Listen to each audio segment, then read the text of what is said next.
Yeah. Appreciate That it. would work. We are now live. Good afternoon, everyone, and welcome to the June 23rd, 2021 City of Asheville Multimodal Transportation Commission meeting. My name is Dennis Wenzel, and I'm the chair of this group. Our meeting today is being held virtually for the time being. We do have a chair of this group. Our meeting today is being held virtually for the time being. A little feedback from Amy, maybe.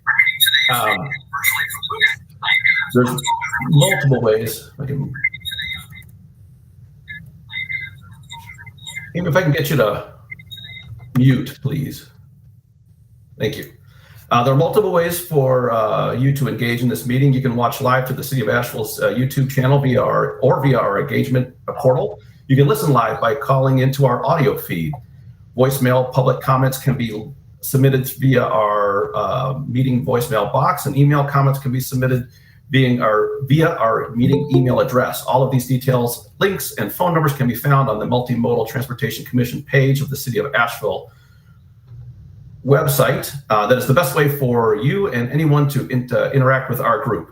Staff members and guests, please remember to keep your microphone muted at all times when you're not speaking, so we can minimize feedback and other background noise. So I'd like to now welcome our commission members. Unfortunately, we do not technically have a quorum quite yet. I think I need one more person to come in. So in the meantime, I think we do now. We do have a quorum. Excellent. I think we're good. The committee members, if you could please introduce yourselves and the group that you represent, starting with Michael Stratton. Hello, Michael. Hey, everybody. Michael Stratton here. I'm an at-large member currently, and David Stratton's here too. He says hi. Welcome, David. Kenny Armstrong. Hi, Kenny Armstrong here. I represent the Greenways interest. I'm also on the Greenway committee, but I like all things multimodal. Grand. Pat Katz? Is Pat with us? Hey, I am Pat Katz. I'm at large. And I guess that's it. Great. Thank you. Lydia, did you make it on yet? I think Lydia will be joining us a little bit late today, hopefully. John Busson. Hi, I'm John Bossoni. I represent Transit. Hey, John. Maggie, I think, is going to be a little bit late today. Anyone that I missed? I think that's everyone. Excellent. All right. Since we do have our quorum, we'll go to our first order of business, which is to review and approve our. Oh, I beg your pardon. Dennis, I think both myself and Joe are here too. I am very sorry about that. That's okay. The whole quorum thing has kind of thrown us through. Yes, Anna. Thank you. I'm Anna Sexton. I am an ex officio member of the Multimodal Transportation Commission, and I serve on the Neighborhood Advisory Committee and is that committee's liaison to the MMTC. Great. And Joe? Hi, everyone. Joe Archibald. I am the Planning and Zoning Commission liaison to the Multimodal Transit Commission. Hope everyone has a good afternoon so far. Things are rolling around so far. Welcome, Joe. And is Kim with us yet? I don't think so. I'm sure Kim will join in a little bit. No. All right. Welcome, everyone. Let's go on to our first order of business, which is the review and approval of today's agenda. Can I get a motion to approve?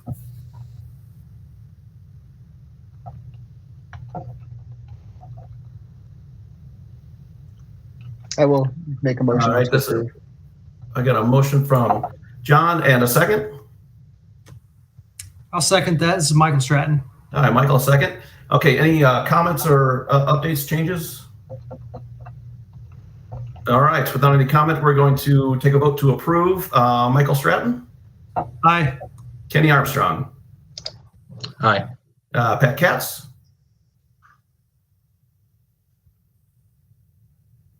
There we go. I think that was aye. And John Busson? Aye. And I'm an aye as well. Motion carries. The next item is to review our minutes from that'd be the we got a little date issue. From the April 28th meeting, can I get a motion to approve? I'll make a motion to approve. I got a motion from John, a second.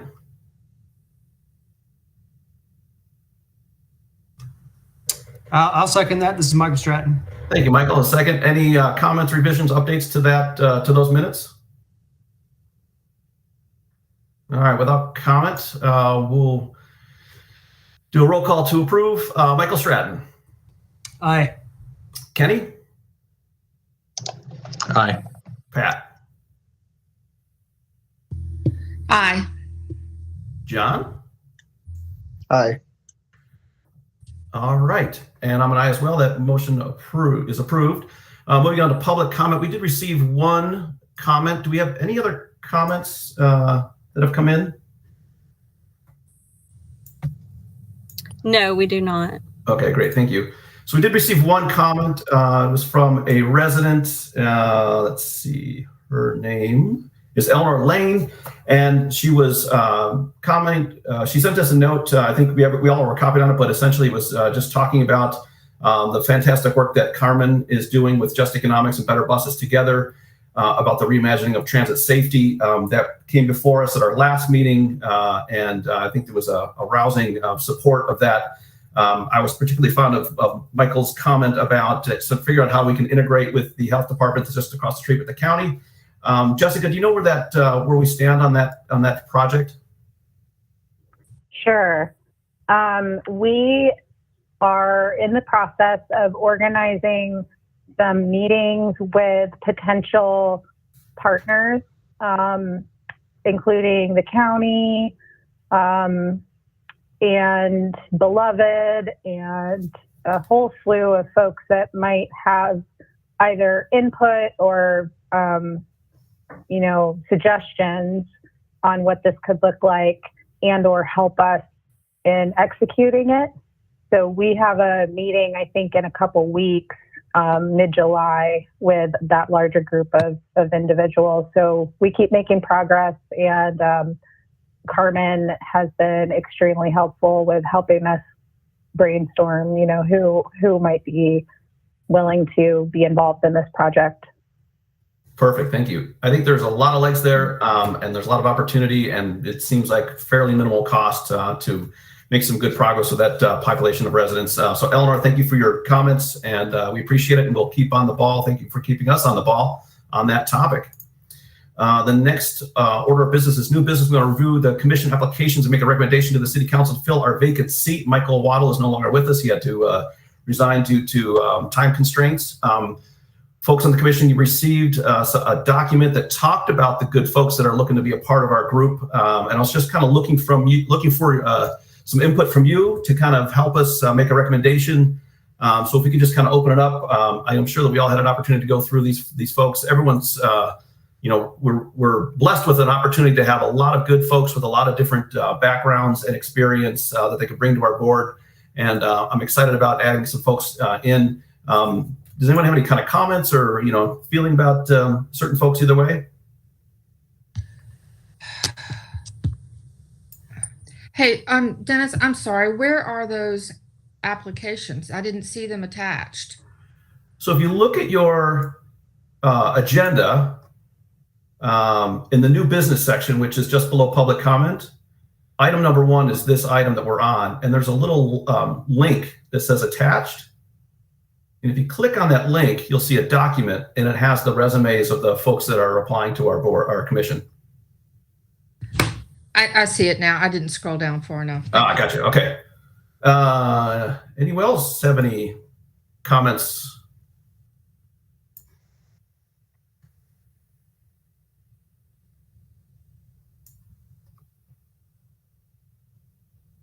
All right. Feeling good. Okay. So, there was, we have some really good folks. I think the backgrounds are pretty varied. I was kind of hoping to get some input from the group so I can kind of understand what everyone's feeling. There's a person. Let me get down here. The person that actually works with the county Yeah, that's what I was going to mention, actually. Yeah, John, please. Yeah, so if there's no conflict of interest, that one did stand out to me. And I think there was another one that had applied before. Bill, I his believe. name, right.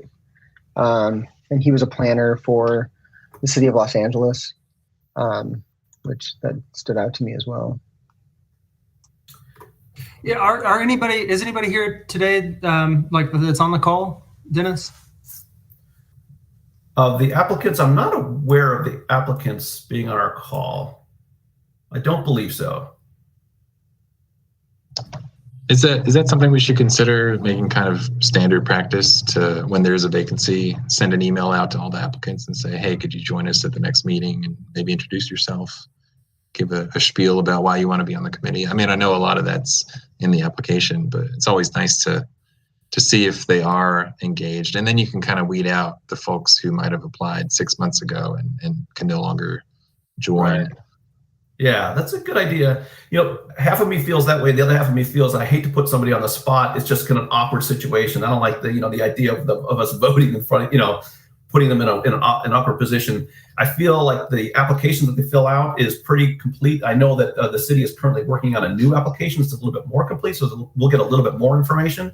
But we certainly could, reach out to folks to kind of come in.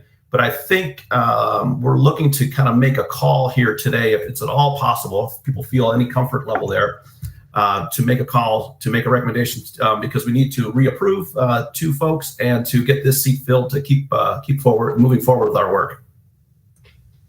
It's a great group of people. I mean, they seem to have a lot of talent and experience, and are certainly qualified. So I think it's difficult. So any other input, like from other members, would probably be good. Just with their thoughts. Okay. I was also looking at Joseph's application here. I mean, it looks like there's pretty diverse skill set there. A lot of it falls into what we delve into quite a bit. I mean, I like that one a lot. Okay.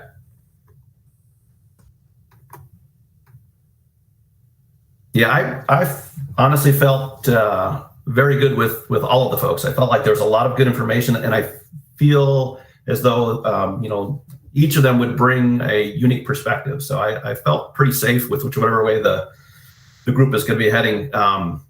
If there's any other comments or thoughts? I have a question for Jessica. I mean, is there a conflict with someone? I wouldn't think so because it's Buncombe County versus city, but is there any potential conflict of interest with a Buncombe County employee being on a city board? Obviously, they're a city resident, so. I don't think Your so. quizzical look makes me. Well, I'm just trying to think of any. I mean, I don't think so. Jessica. I think. I'm sorry. Joe, to that specific issue, I sent, I had some communication with Jessica, and actually Amy just checked with the assistant city manager just before our meeting, and we're in the clear. Yeah. Just looking at who we already have on the board, there isn't a glaring void in representation. We're a pretty diverse group as it is. I think central location is the one with fewest board members represented, so that might be something to consider, geographic spreading out of board members. Yeah, the only other, Kenny, I'm glad you brought that up. The only other thing, I always look for who's a renter and who's not, but that's my personal bias. Yeah. Yeah, I think it's good. It's good info. Okay, who's ready to make a motion?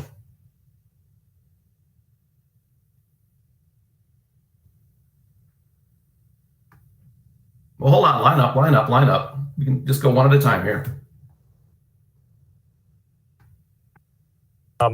I'll just say before you guys make a motion, since I can't really vote or make a motion, I mean, I think Bill Loftus, certainly would be a great choice. Joseph Chesler or Carla Fumari. I mean, I think all three of those would, in my mind, stand out perhaps above some of the others. So, support from the non-voting person. Yeah, I agree with you, Joe. I feel like those three in particular are fantastic candidates, and the type of knowledge that they will bring, I think, could really help us make better decisions. Well, a recommendation from David Nutter goes a long way. So, is that a recommendation from you? Well, sure. I'll make a motion to move Bill Loftus forward. Excellent. Okay, I have a motion to appoint Bill Loftus to our open position, and do I have a second? I'll second. Okay, I have a motion and a second. Any other discussion, comments? I feel good. Okay, we'll do a vote on that. Michael? Aye. Kenny? Aye. Pat? Aye. There we go. John? Aye. Excellent. I'm an aye as well. And so that will move that forward to the council for approval, and also the putting forth two folks, Kenny and maybe John, to their positions as well. Jessica, we good there? Yep. Perfect. I think so. Item number 2 in our new business section is the draft Biltmore McDowell corridor study and presentation. Everyone's been waiting for this. It's exciting. Yeah, we have Luba here to give us a presentation this afternoon. Some of you may know, but Luba used to be the director of the MPO here locally, and then I think it's probably been about a year now that she's been with VHB. So we're very excited to have her be the project lead on this project, because she obviously has a lot of local knowledge and understanding of Asheville. So Luba, I'm going to turn it over to you. Good afternoon, everyone. Thank you so much for having me here today. Happy to present. We can barely hear you, Luba. Very hard to hear you. Turn up my volume. How is that? Is that a little better? Yeah. A little better? No? Do I still need to? Yeah, that's better now. Thank you. Better. All right. I'm also joined today by Don Bryson with the VHB study team. So if you get any curveball questions, I might try to pull Don in a little bit on the conversation. Don also did a lot of streetlight data analysis for the study corridor. So he saw some of the interesting patterns and what was happening with the existing travel patterns. So thanks again. It's actually been 2 years since I've left Asheville, but always happy to come back. Wow.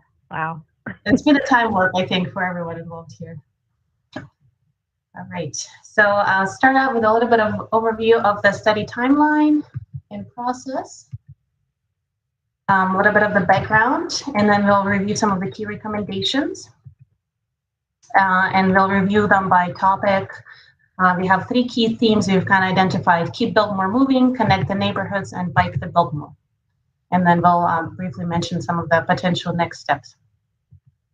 So in terms of the timeline, we have started the study back in June of 2020. So as the pandemic was well underway, we have formed a steering committee for the duration of the study, held multiple meetings with the steering committee as well as the project team. Started with gathering some background data, existing plans review, talking to stakeholders, doing some interviews. We held our first public meeting to present on the existing conditions in November of 2020.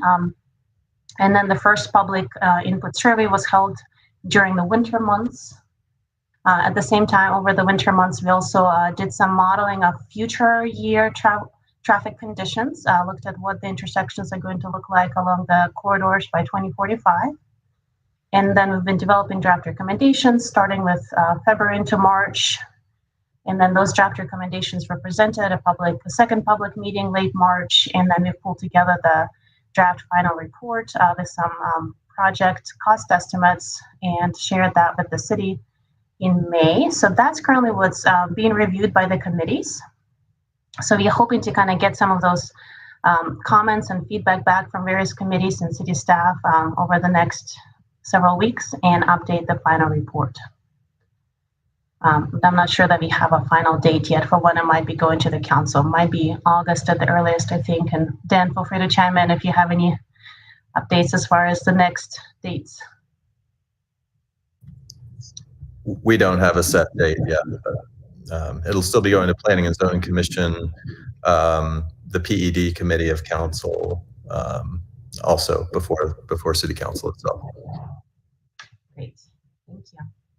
So a little bit more about where the study was coming from. Asheville Transportation Plan, Asheville in Motion has identified Biltmore Avenue as a candidate for a road diet with bike lane improvements back in 2015, 2016. At the same time, NCDOT Congestion Management Unit took a high-level look at what it would take to reallocate some of the travel lanes. So they analyzed a quasi-couplet concept with one lane reduction in each direction, Biltmore and McDowell. Looked at some preliminary results, thought that maybe it could work, something to be further considered. So with this background kind of documentation, there was a desire to move forward with a more detailed study. So at that point, the City of Asheville applied to the MPO for some grant funding. The study was funded, and we were able to undertake the study for the City of Asheville. So again, this is a planning and feasibility study. This is not getting into detailed design at this point. So additional, more detailed design would be needed for a lot of those higher level concepts to be implemented. Some of the concerns we were able to document and also hear in the public survey results and in talking with the stakeholders and the steering committees that there's generally a lack of safe bicycle facilities along Biltmore Avenue or McDowell Street between Biltmore Village and downtown and some of the other key activity centers along those corridors. There's also a lot of pedestrian issues along those corridors, even though there's sidewalks present through most sections, a lot of ADA accessibility issues. The sidewalks are often narrow and lacking a green buffer strip. There's some gaps in sidewalk network. And generally, both Biltmore and McDowell are difficult to cross through many sections of the corridor. There's some safety issues, both for vehicular crashes, but also bicycle and pedestrian crashes on the corridor. And then there's some existing congestion issues along the corridor, especially down at the southern end in Biltmore Village. That's where we saw the most congestion issues. And also the intersection of Biltmore and Meadow Road is one of those hotspots as well. So we've organized our recommendations around 3 themes or pillars. Again, those are connect the neighborhoods, bike the Biltmore, and keep Biltmore moving. Connect the neighborhood speaks to more of the pedestrian experience, being able to leave from your neighborhood and walk to some of the nearby destinations and cross the corridors. Bike the Biltmore, a little bit more self-explanatory, how to improve bicycle mobility along and across those corridors, and then keep Biltmore moving is more focused on the traffic flow, improving intersections so that they're better operating for drivers, but also making them safer for everybody. So I'll start with reviewing some of the items under the Keep Biltmore Moving topic first. In looking at our existing traffic patterns data and also projecting the growth of traffic out to 2045, again, we're seeing some significant congestion issues along the corridor. There are some key regional destinations along those corridors. And so, for example, for Mission Hospital, it remains critically important that the emergency services can get to the hospital when needed. Biltmore State, of course, can create some peak period demands. And then Asheville High School and AB Tech, kind of the co-location of some of those key institutions means that if there's a specific event happening, or maybe they have to evacuate, sometimes there's overlapping peak demands in some of those roadways connecting to those key activity centers. So we really saw the need for targeted intersection improvements. And then we were also analyzing the potential for lane reduction and rebalancing. At the same time, there was this perception that due to the land use and historic nature of some of the activity centers along the corridor and some of the natural resource constraints, we were not necessarily looking for a full-scale widening solution for those corridors at this time. That's also not particularly consistent with some of the existing plans that are adopted at the local and regional level. For example, the French Broad River MPO congestion management process has identified Biltmore Avenue for TDM strategies rather than a full-scale widening. And then again, looking at Biltmore Village with some of the historic buildings, as well as St. Dunstan's district. So there's a number of those constraints in downtown at Biltmore Village through the corridor where the river, the railroad crossing, it just makes it more challenging to look at significant widening. And at the same time, it doesn't seem to be consistent with the existing adopted plans. So small portions of widening were considered, but at this time, the recommendations developed do not identify wholesale widening along the corridor.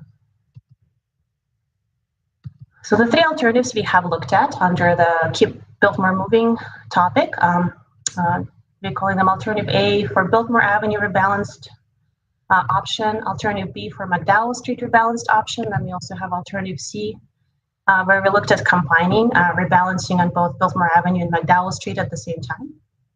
And of those three, we think that Alternative C would be the most challenging to implement. And we would like to present those recommendations as more of a menu of options for the city to consider. And then there's also a number of standalone projects that could be implemented in combination with those alternatives or separately. So looking at Biltmore Avenue rebalance scenario, the red arrows on the map indicate the direction of flow and the lanes that would be kept in that direction. So we'd really be starting this rebalancing on Biltmore Avenue at Caledonia.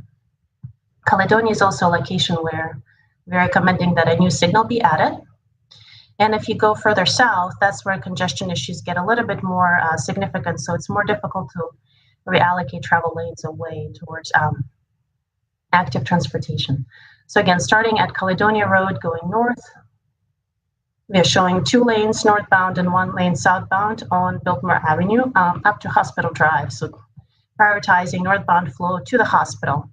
And then north of Hospital Drive, we're showing 1 northbound lane and 2 southbound lanes up to Southside Avenue. And then north of Southside Avenue, for both Biltmore Avenue and Ashland Avenue, it appears to be most feasible to reallocate travel lanes. So we're showing 1 lane in each direction on Biltmore Avenue, north of Southside, and 2 lanes northbound, 1 lane southbound on Ashland Avenue, north of Southside. So in combination with this Biltmore Avenue rebalance scenario, it would also be feasible to implement some additional intersection improvements, pedestrian crossing improvements, sidewalk gap closures. But kind of the key, more significant lane reallocation, wholesale changes at this point would happen on Biltmore Avenue if this Alternative A were to move forward. Looking at Alternative B, McDowell rebalance scenario, again, looking at the red arrows, they can indicate in which direction the travel lanes would be kept and where a lane might be dropped in this scenario. North of Southside Avenue, again, both Biltmore and McDowell, we think that it's feasible to reallocate lanes under any scenario. But then on McDowell, going south of Southside Avenue, we show 2 northbound lanes north of Hospital Drive, 1 southbound lane north of Hospital Drive. And then south of Hospital Drive, we would switch to 2 southbound lanes in McDowell, 1 northbound lane, and that would continue all the way to Lodge Street. So that's one distinction between Biltmore Avenue rebalance scenario and McDowell Street rebalance scenario.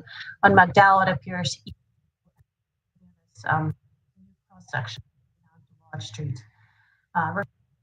Where that section on Biltmore Avenue between Lodge Street and Meadow Road is particularly congested.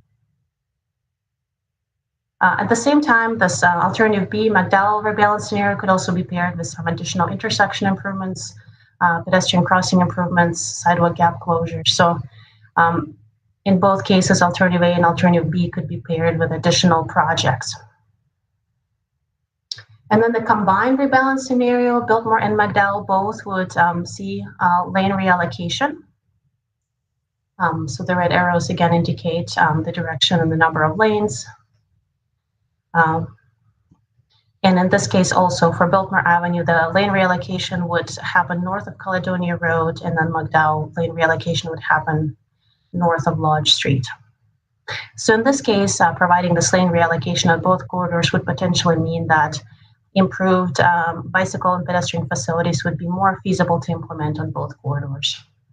So in this case, we would expect that a two-way separated bicycle lane would take place on Biltmore Avenue through the rebalanced sections, and then a side path is recommended for McDowell Street because McDowell Street has more sidewalk gaps currently. So providing a side path on one side and closing the sidewalk gap on the other side appears to be the most feasible solution for McDowell Street.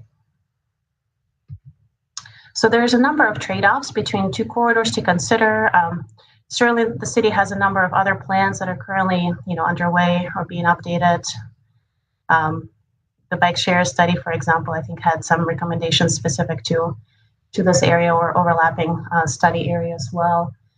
But there is a number of destinations along both corridors, and so making improvements to either of the corridor would have some benefits to people trying to access some of those key destinations. It seems that Biltmore Avenue is a little bit more geared towards a greater variety of commercial destinations.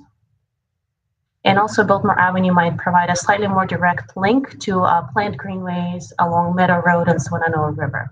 But some of those greenway alignments remain a little bit more in flux. Generally, in terms of traffic flow impacts, we think that implementing either of the alternatives would be better than implementing them in combination. Implementing alternative C, the combined rebalance scenario, would be most difficult to achieve without significant intersection improvements. So that'd be the greatest number of concerns. When we looked at the travel time savings and travel user experience, this is for a driver, looking out to 2045 and comparing no build conditions with the three scenarios that we analyzed, actually Biltmore Avenue rebalance scenario performs quite well. So if you look at 2045 PM peak conditions, that was calculated based on kind of pre-COVID conditions in growing that travel out to 2045. On Biltmore Avenue, we would expect about 23-second delay per driver in no build conditions by 2045, and the Biltmore Avenue rebalance scenario, we would show a 15-second delay per driver. So that's actually an improvement. On McDowell, the delay per driver would drop from 69 seconds in no build conditions down to 39.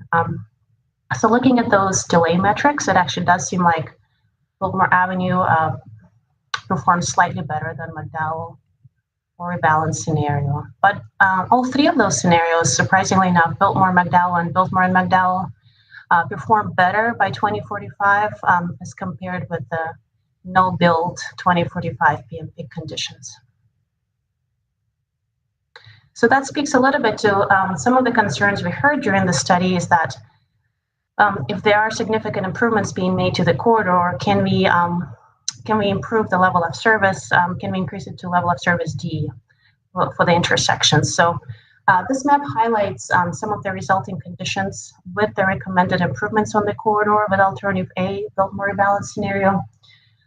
You can kind of see on the northern side of the corridor, there would still remain a challenging intersection at Hilliard Avenue and Ashland Avenue. That intersection in our perspective would require additional analysis to look at a little bit more of that east-west connectivity through downtown. There's some larger issues happening with Hilliard Avenue. So improvements from Ashland side alone would not be enough. Looks like there's a question. What does the LOS stand for? Sure. Sorry for the transportation jargon. Level of service speaks to the driver experience and driver delay. And typically letters of A, B, C, D, E, and F are used. So if the city of Asheville were to propose a project to be funded in the State Transportation Improvement Program, then typically the expectation from NCDOT side would be that we would be trying to improve the level of service to letter D.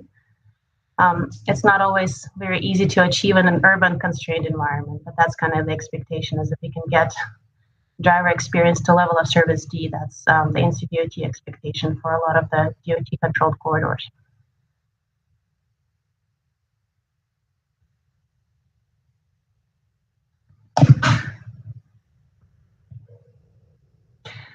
So with that in mind, this map again just highlights kind of the change in conditions if we were to improve the corridor with the alternative A, Biltmore Avenue rebalance scenario. So as you can see from this map, on the north side, we would still have a challenging intersection with Hilliard Avenue and Ashland Avenue. That issue would not necessarily be resolved with the study recommendations. And then on the southern side, Bryson and Meadow Road, or Biltmore Avenue, Meadow Road, and Bryson Street is still a challenging intersection. Hendersonville Road and Lodge Street. And then the most challenging probably intersection is that southern tip where the two corridors come together. Also Crescent and Vanderbilt Road and Hendersonville Road, that intersection remains very challenging. And we're recommending for further study one of the potential solutions for that intersection. Under McDowell, alternative B, improvements. Again, there would be remaining some challenges at the southern tip of the corridor, where in Biltmore Village, it's really difficult to address some of those congestion concerns. And Hilliard and Ashland, again, would remain an issue, but a lot of the other intersections could be improved to actually operate at level of service D or better. And then with the alternative C combined rebalance scenario, again, we see some of those remaining issues at the southern tip of the corridor, and Hilliard Avenue and Ashland Avenue remains a concern. Just to highlight a few of the intersection improvements, Biltmore Avenue and Caledonia Road is one of those intersection improvements that we think should be considered even as a standalone project if the full Biltmore Avenue rebalance scenario is not implemented. Currently, it qualifies under several of the signal warrants for a signal upgrade. It's very difficult for drivers trying to get out of the intersection to exit onto Biltmore Avenue, especially if they're trying to take a left turn. And also, this is a difficult area for pedestrians to try and cross. There are bus stops nearby. And from the perspective of trying to upgrade that connection across the corridors, in addition to north-south for both bicyclists and pedestrians, I think it's very important to add a safe pedestrian crossing at this location that could also serve for bicyclists trying to navigate from a potential bicycle boulevard to connect to a two-way separated bicycle lane facility. We think the planning level cost estimate would be a little bit under $300,000 to upgrade with a signal. And the city actually has a similar project in the works up further north along the corridor at White Fawn Drive currently. That's, I believe, funded in the STIP.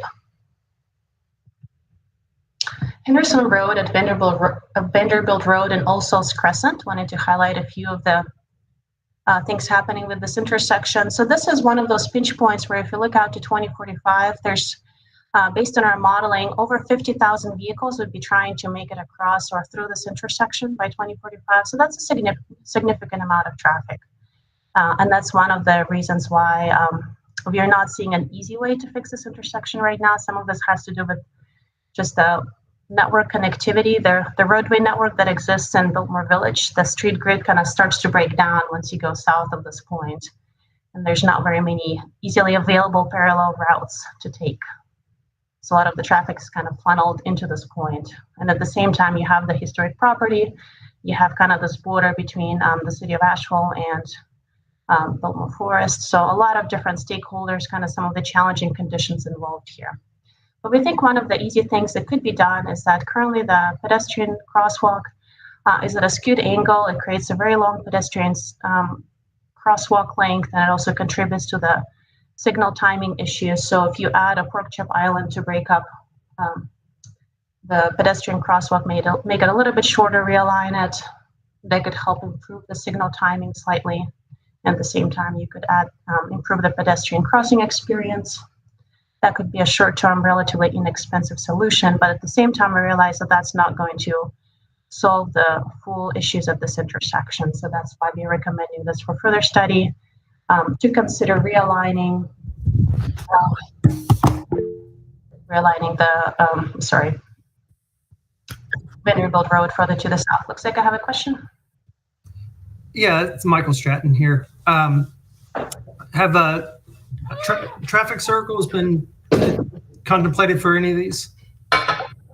We have considered them, and for this specific intersection, actually, I think a peanut about is what comes to mind, but unfortunately for Artillean Roundabout, the upper limit happens to fall in kind of mid-30s.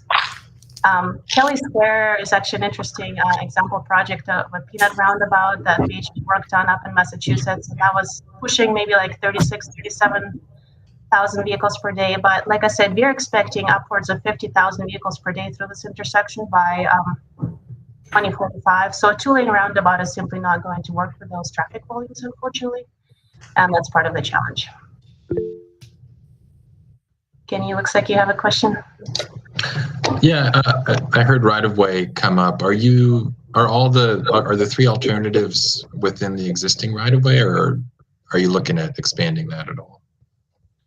There's definitely an assumption that some right-of-way impacts would be required, and that was included as part of the cost estimates. As you all are aware, when we go from planning level cost estimates into design level cost estimates, some of those things can shift and change quite a bit. So we use the tools that are available to estimate the planning level costs. But again, right-of-way has been changing in Asheville in this area pretty quickly, so something to be aware of. Question from John. So this study was done during COVID and the pandemic.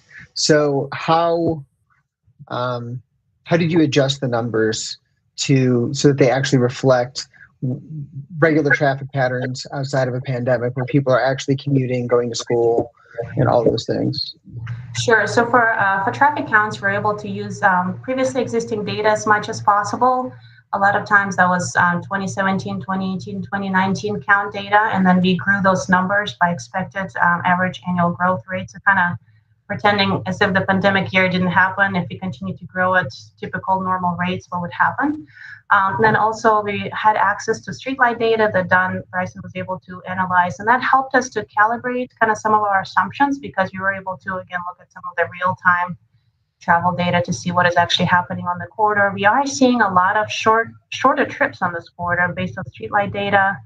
1 to 5 mile trips are pretty frequent, especially for lunch hour, right? People coming from downtown to Biltmore Village and back. So some of that access to real-time data helped us to supplement. And then, like I said, we took the historic data and we were able to grow those numbers by expected average growth rate.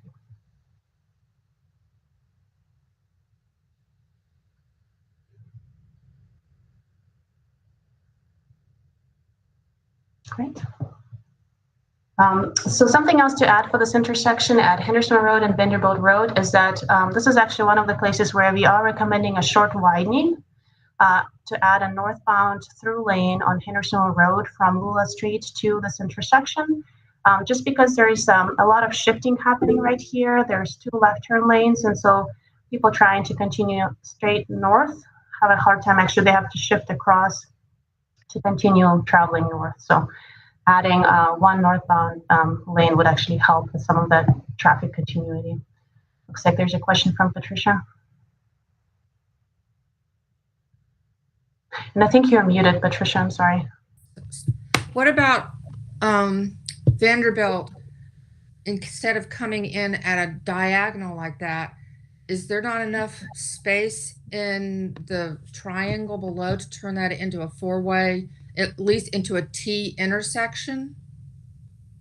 Why is that a 5-way intersection? So you're actually making a great point, Patricia, and that's one of the ideas that we are recommending for a follow-up study, to take a look at realigning Vanderbilt Road to connect at a point further to the south of this intersection. It would most likely have to be a right in, right out at that point to make it most efficient in terms of the traffic operations.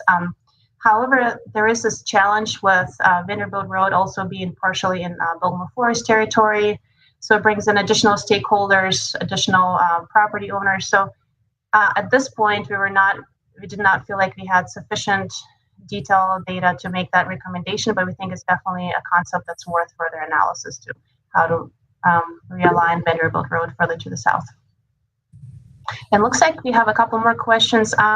Amy, I'm gonna leave it up to you if we should keep going with the questions. I still have quite a few slides to go through, so might need some help with moderating here, figuring out if it's more important to take all the questions as they come, or should we try to save some of them for later? Luba, why don't you just go ahead and finish, and we'll hold questions till the end. Thank you. And I appreciate all the feedback. It's always nice to see people so engaged and interested. All right. right, so there's just a little arrow suggesting exactly what Patricia was speaking about. We do think that realigning Vanderbilt Road further to the south would help this intersection quite a bit and would reduce some of the conflicts here.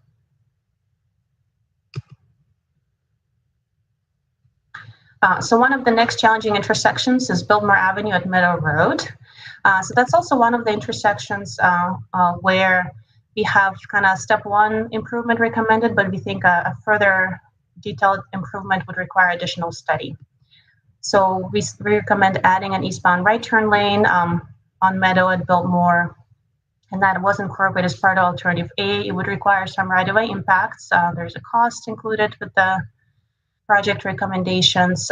Again, that would not fully solve the issue of congestion at this intersection. It would improve the level of service for vehicular delay slightly from level of service F to an E, but it would not bring us up to level of service D. So a concept that we thought could warrant further consideration would be a partial quadrant intersection to shift eastbound through traffic and eastbound right turning traffic from Biltmore and Bryson further to the south to Biltmore and Swannanoa River Road intersection. I'm going to show the next graphic to kind of help illustrate this. Let's see. So this is just an image of the intersection where we are, and that's where the right turn lane could be added from Meadow to turn right onto Hendersonville Road.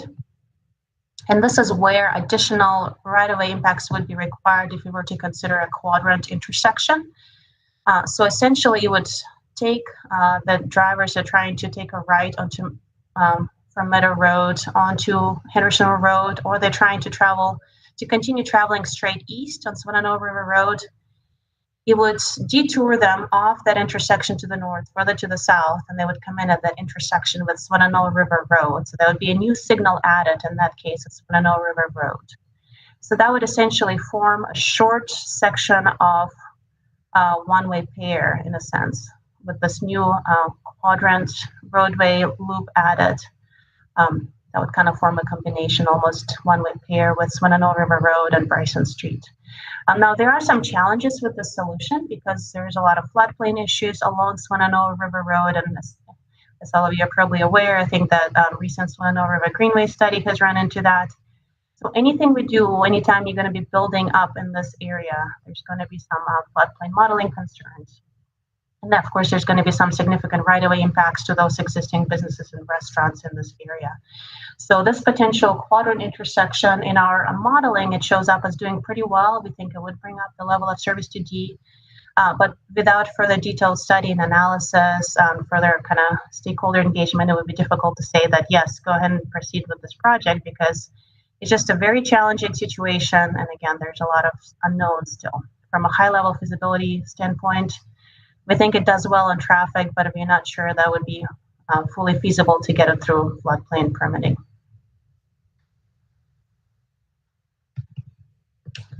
Biltmore Avenue at Southside Avenue, that's just one intersection also to note that would need to be upgraded as part of the combined alternative C scenario. Currently, there is that right turn slip lane from Southside onto Biltmore. So we would recommend actually removing the right turn slip lane, adding an eastbound lane. It would probably require removing the Spork Chop Island and reconfiguring the intersection. So this is needed under that alternative C combined scenario. At the same time, there's a short sidewalk gap closure in the southwestern corner of that intersection that could probably coordinate with the intersection improvements or done separately. McDowell at Hospital Drive, that's another one of our interesting pinch points along the corridor. So if you're looking at alternatives B or C, where we're doing lane reallocation on McDowell, there would still be some requirements to upgrade this intersection with a turn lane under alternative C. So the combined rebalance scenario would need a right turn lane from McDowell North onto Hospital Drive. And that's where we'd have to start this right turn lane right after the roadway comes out of the tunnel, while we're also trying to carry a side path through this tunnel and improve the sidewalk conditions on the other side. So this would be a bit of a challenging project. but we think it would be needed as part of the alternative C combined scenario. Okay, next I was going to review some of the pedestrian upgrades and improvements. So as you all are aware, there's quite a few barriers to connecting the neighborhoods currently for people trying to walk from nearby neighborhoods to some of the destinations along those areas. There's a lot of sidewalk gaps, some segments without enhanced or signalized pedestrian crossings. It can get pretty long. At the same time, you have bus stops along the corridor, and just general lack of very comfortable and continuous walking paths for pedestrians, and also paths for bicyclists, north, south, or east, west. Also, of course, we have the hilly topography. So with that in mind, some of the pedestrian-specific improvements are focused on enhancing pedestrian crossings. And it starts with upgrading existing signalized crossings to add pedestrian signal heads. That includes specifically McDowell Street at Southside Avenue and Pfeiffer Street, and also McDowell at Choctaw Street. Again, you already have the signal, but those intersections would need to be upgraded with pedestrian signal heads.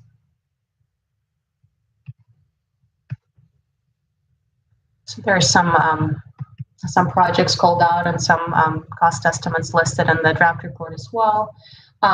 Towards the north side of the corridor on Ashland Avenue at Morgan Avenue, we're recommending this location for evaluation for a pedestrian hybrid beacon. There's a bus stop right there. There's a new Tribune development going in, so we expect that to be an increase of foot traffic, people trying to get across back and forth, and so that's also a pretty long stretch actually between Hilliard Avenue and Southside, where there's a break in between signalized crossing opportunities.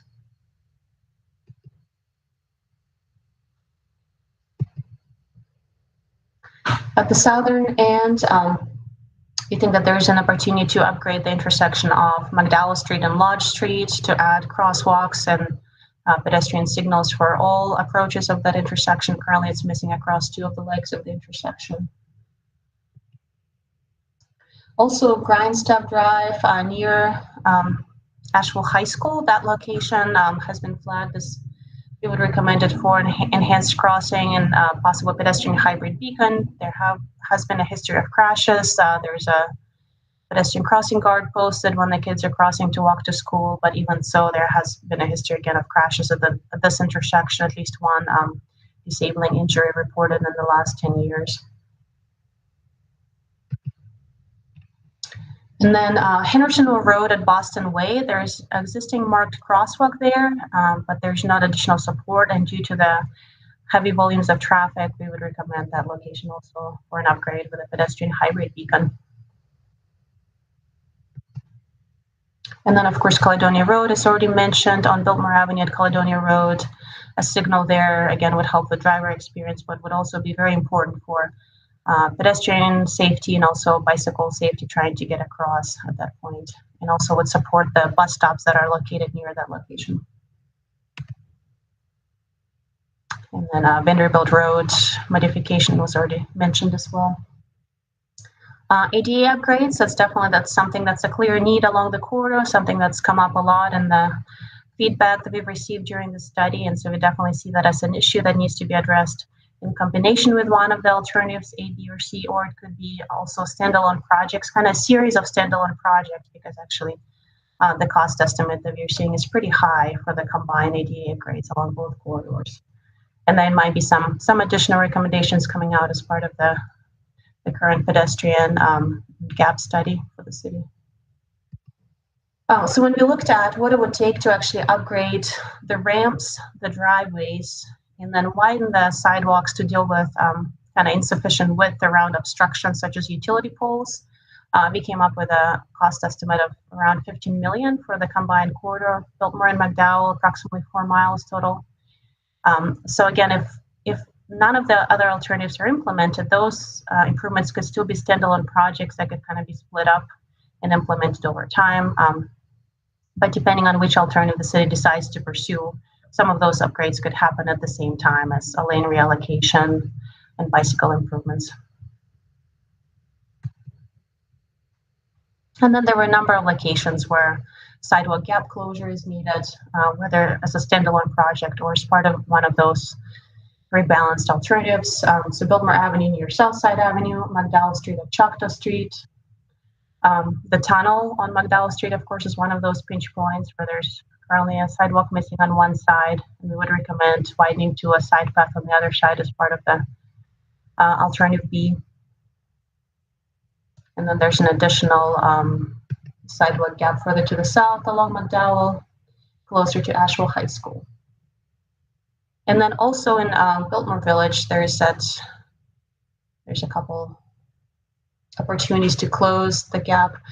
Primarily, we're looking at an opportunity along All Souls Crescent, kind of in front of those commercial properties between Lodge Street and Vanderbilt Road. That's one of those areas that we recommended for a further study and evaluation.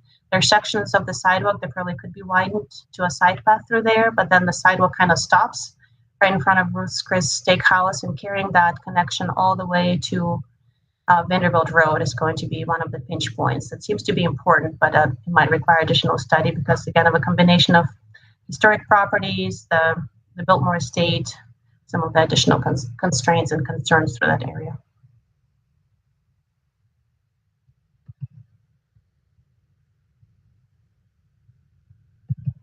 All right, so next I'm going to review some of the bicycle improvements recommendations.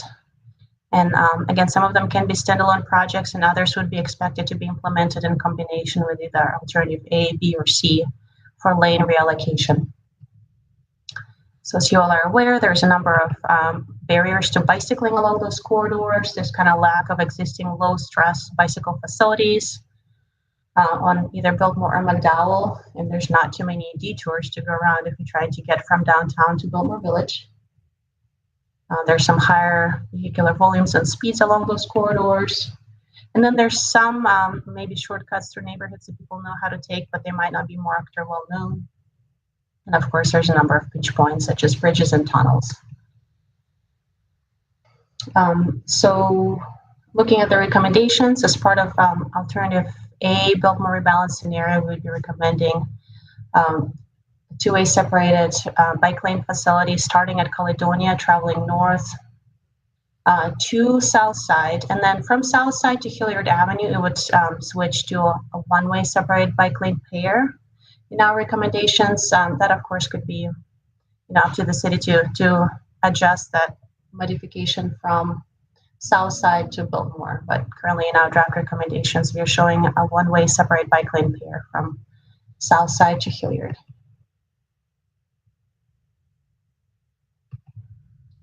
On the south side, we are showing a two-way separated bike lane on Biltmore Avenue, again, down to Caledonia. From Caledonia, we're showing a short shared use path or widening a sidewalk to a side path down to Roebling, and then a shared use path kind of detouring via a parking lot north of Biltmore Fitness, and then rerouting bicyclists through Huntsman, and then adding a short multi-use path section along Meadow Road to connect back to Biltmore Road. And then on Biltmore Bridge, we're recommending narrowing down the travel lanes to widen one of the sidewalks to a side path. And that would carry cyclists down to a side path on Hendersonville and Biltmore Village. A side path on Biltmore Avenue and Hendersonville Road is expected to continue to Lodge Street. And then we would show it on Lodge Street between Hendersonville Road and All Souls Crescent on the north side. So the bridge is one of those pinch points where we briefly considered a parallel Greenway bridge or a cantilevered side path on the bridge. Unfortunately, again, with the floodplain concerns, anything we do to add new facilities or touch even adding a structure onto the existing bridge is going to run into some of those floodplain concerns. So at this point, we think that narrowing the travel lanes and widening an existing sidewalk to a side path would be the easiest solution to implement, while not ideal in the long run. Again, there's going to be still some concerns. There's some additional interior bicycle connections where we think that formalizing low stress neighborhood streets into bicycle boulevards would be helpful. So for example, from St. Dunstan's neighborhood. Now, of course, those are pretty pretty hilly streets, right? So it's not for the faint of heart, but we do think there would be some benefit to formalizing those as bicycle boulevards, adding some traffic calming and signage, and then formalizing a short multi-use path connector up to Doctor's Drive. There's currently already a walking kind of stairs connection, but that could be formalized into a multi-use path connector. And that would help connect people to that signal at Caledonia Road. It's just another image showing that potential for bicycle boulevards to be formalized in St. Dunstan's, and that short connector up to Doctor's Drive. Currently it's a set of stairs, but if it could be updated to an ADA compliant short multi-use path link, that would help get people between Doctor's Drive into the neighborhood and to some of those low travel streets. And this would also connect to that future pedestrian hybrid beacon or enhanced crossing at McDowell and Grindstaff Drive as well.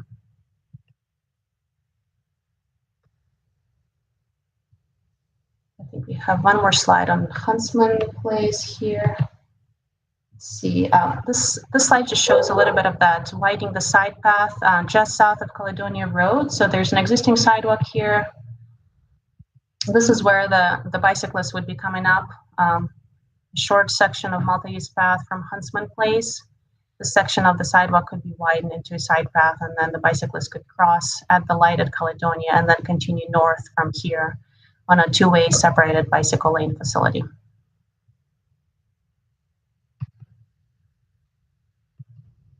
And this is just a couple photos showing Huntsman Place that we think could be retrofitted with an advisory shoulder or some additional signage, and then a short multi-use path link through that existing parking lot at the very northern tip of Huntsman Place could be that additional link to get people up to Biltmore Avenue in Roebling.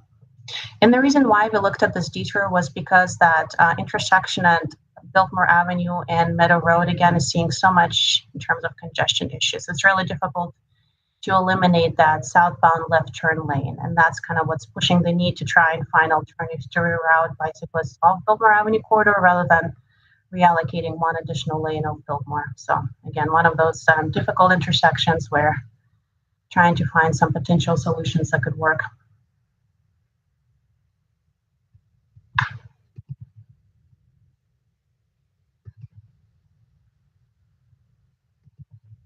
This is an image showing the existing cross-section on the Hendersonville Road Bridge over the Swannanoa River. So the clear roadway width is currently 56 feet and 2 inches with 4 lanes being carried across. We think that if you narrow down the lanes down to 12 feet, there should be enough room to widen the sidewalk on one side to a side path.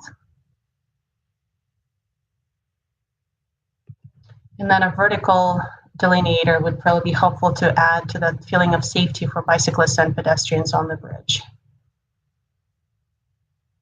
And again, a separate greenway bridge would probably provide a better user experience for both bicyclists and pedestrians to have their own space if they're crossing the river. But in this context, we think that it's going to be really challenging to deal with the floodplain constraints issues.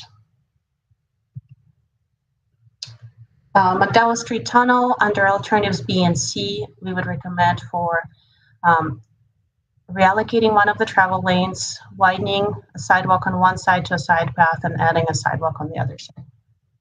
And then, of course, that northbound right turn lane would take place just north of the tunnel.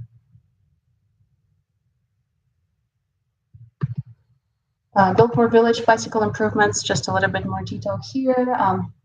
We are recommending a short side path along Lodge Street between Hendersonville Road and McDowell Street. And then looking at existing sidewalk in front of those commercial buildings along All Souls Crescent, looking at the feasibility of widening it to a side path. We think that this needs a further study because, again, there's just some of those historic constraints, Biltmore Estate right there.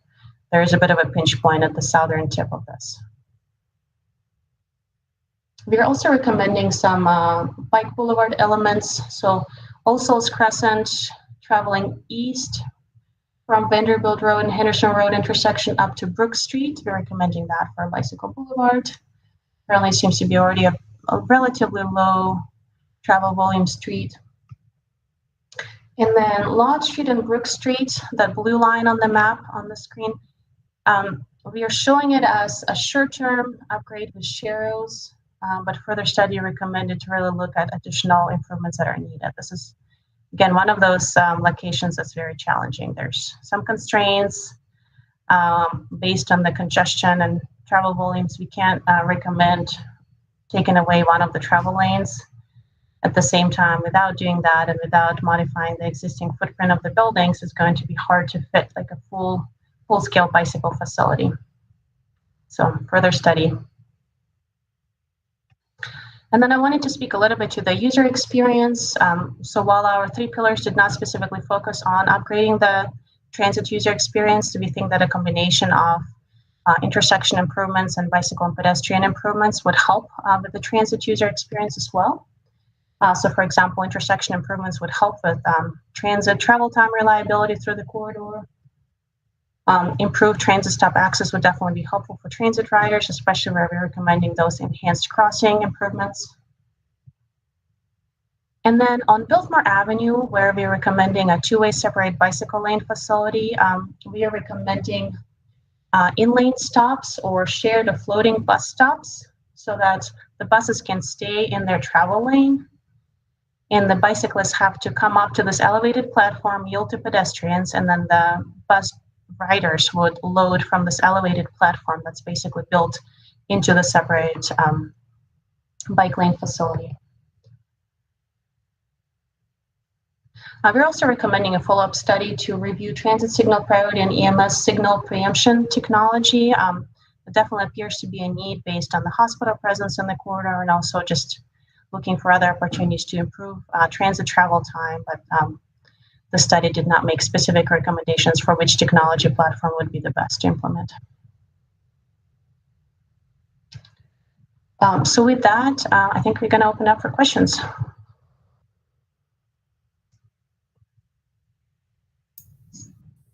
Well, I can start off with that. Thank you very much. There is a lot to digest in that. I think it's fantastic. There's a couple of questions. If we can go back to the slide that has the overall alternative A, B, and C. One of the questions I had is I noticed that alternative A has essentially 2 travel lanes going into the hospital, which makes sense to me, moving traffic through the emergency. Alternative B actually had 2 travel lanes going away from the hospital. And I was curious why that decision was made, or is it just made because C is the mix of those 2?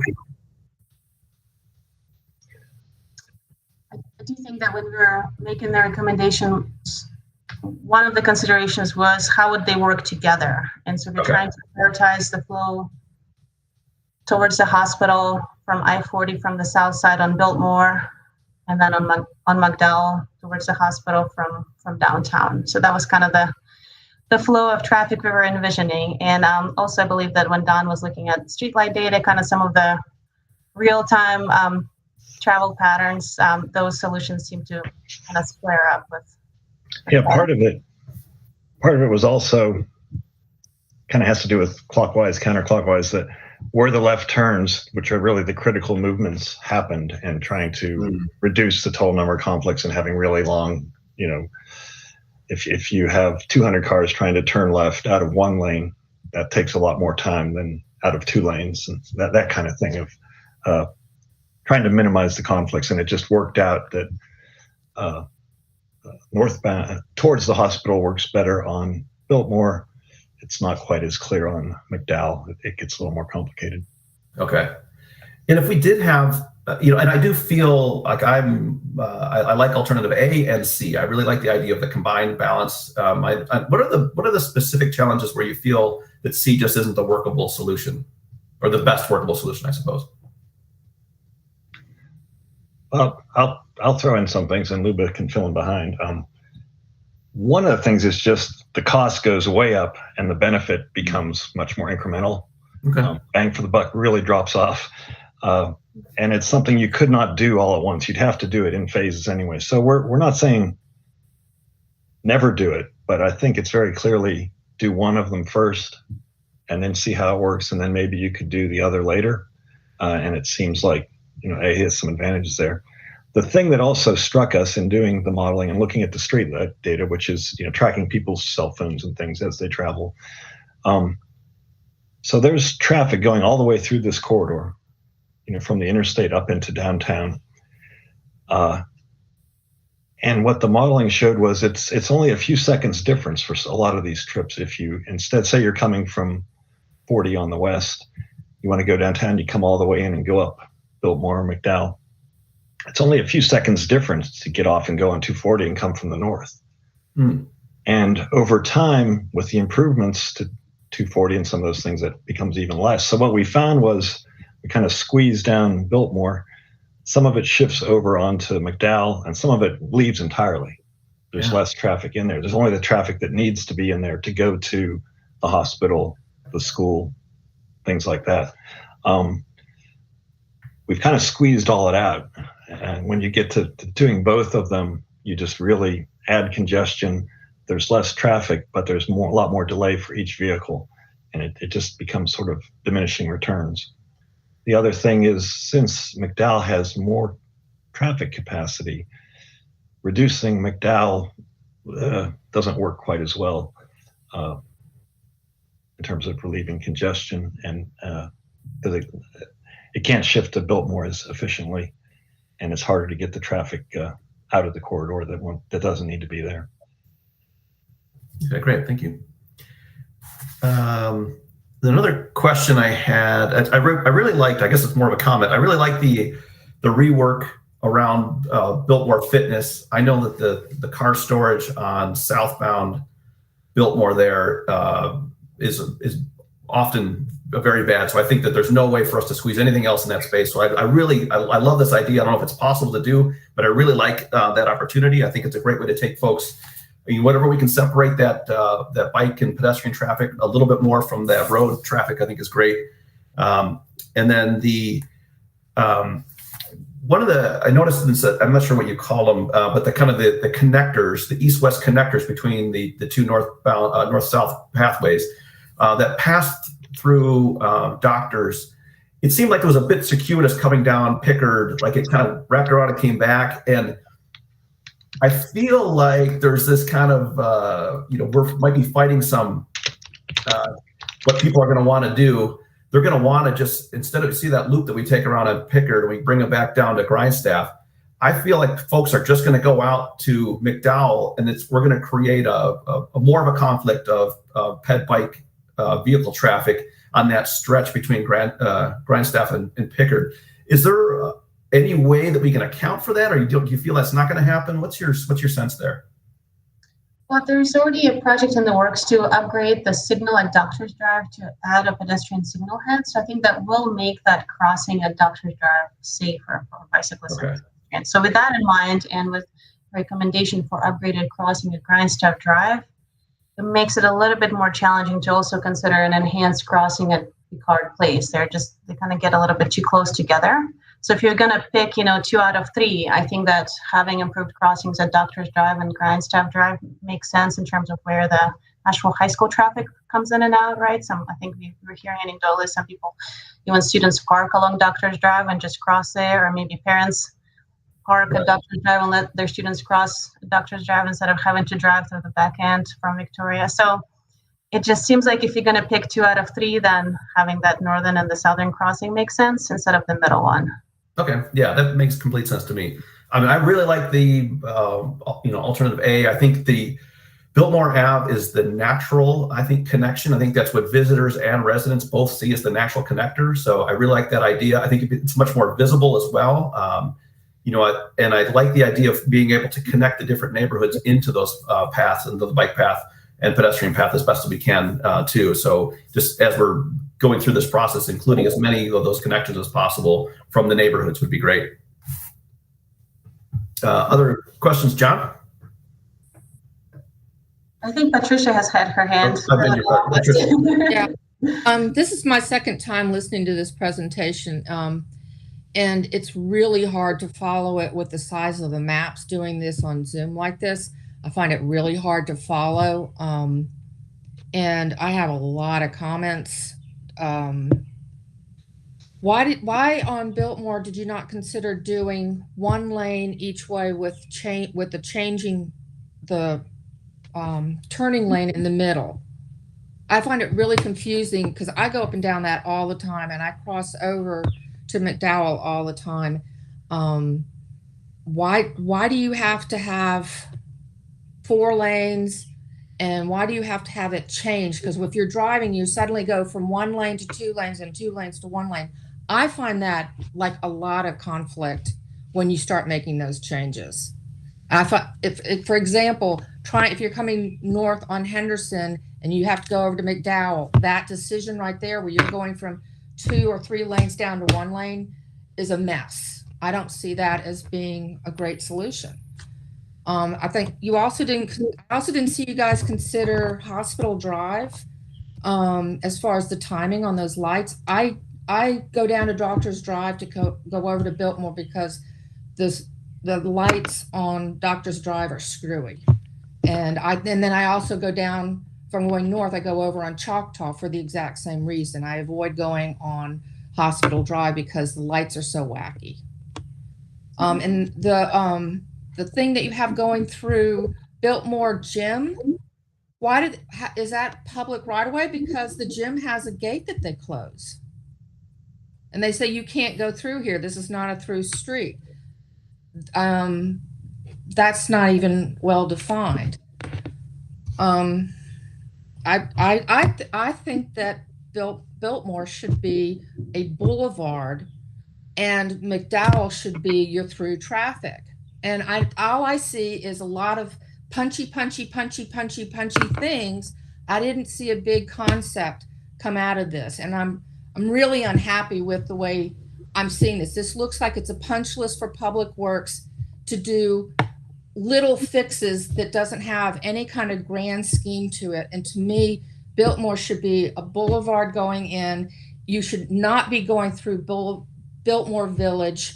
You should be you should be going on McDowell and not be going through Biltmore Avenue at that intersection. Biltmore Avenue should be local. It should be a grand entrance into downtown where you have walking, you have bicycling, and you have 3 lanes of traffic with a change lane in the middle, which gives you room to have wide sidewalks on the side and bicycle lanes. And McDowell looks like it was built to handle through traffic. Let it do that. Encourage it. I'm sorry, I got really upset the first time I saw this presentation, and I'm still upset the second time of seeing it, that all I see is taking the Band-Aid approach to this whole project. And I'm done. Thank you, Patricia. We really appreciate your feedback. To speak to one of the comments regarding the timing on Hospital Drive, there were some small updates to intersection signal timing that was included in our traffic modeling. So there was definitely some assumptions kind of on the back end where we went and looked at the traffic signal timing, and we've adjusted those timings to make them operate more efficiently. It's probably something that you could see in one of the appendices, but it's probably not as clear from the presentation. And then let's see, as far as trying to think to one of the concerns. Well, also on your presentation, it's so tiny. The map is so tiny. I can't see all the street names, and I know all those streets, and I can't tell where you're talking about. The presentation itself needs to be different. I mean, I'm sorry, but you went way down into too much detail to me for something like this. I did not see the big concept. I still find it very unclear, and I kept hearing, study this, study this, study this, and they were some of the key places I thought that needed to be studied. I'm not happy with this presentation. I appreciate your feedback. As an additional tool to look at the recommendations, there's also interactive maps of roadway, bicycle, and pedestrian that are available on the City of Asheville. So you could also look at the recommendations in the online interactive maps if that makes it a little bit easier to see. I didn't see any connection in any of our agendas to connect to that. I looked for it.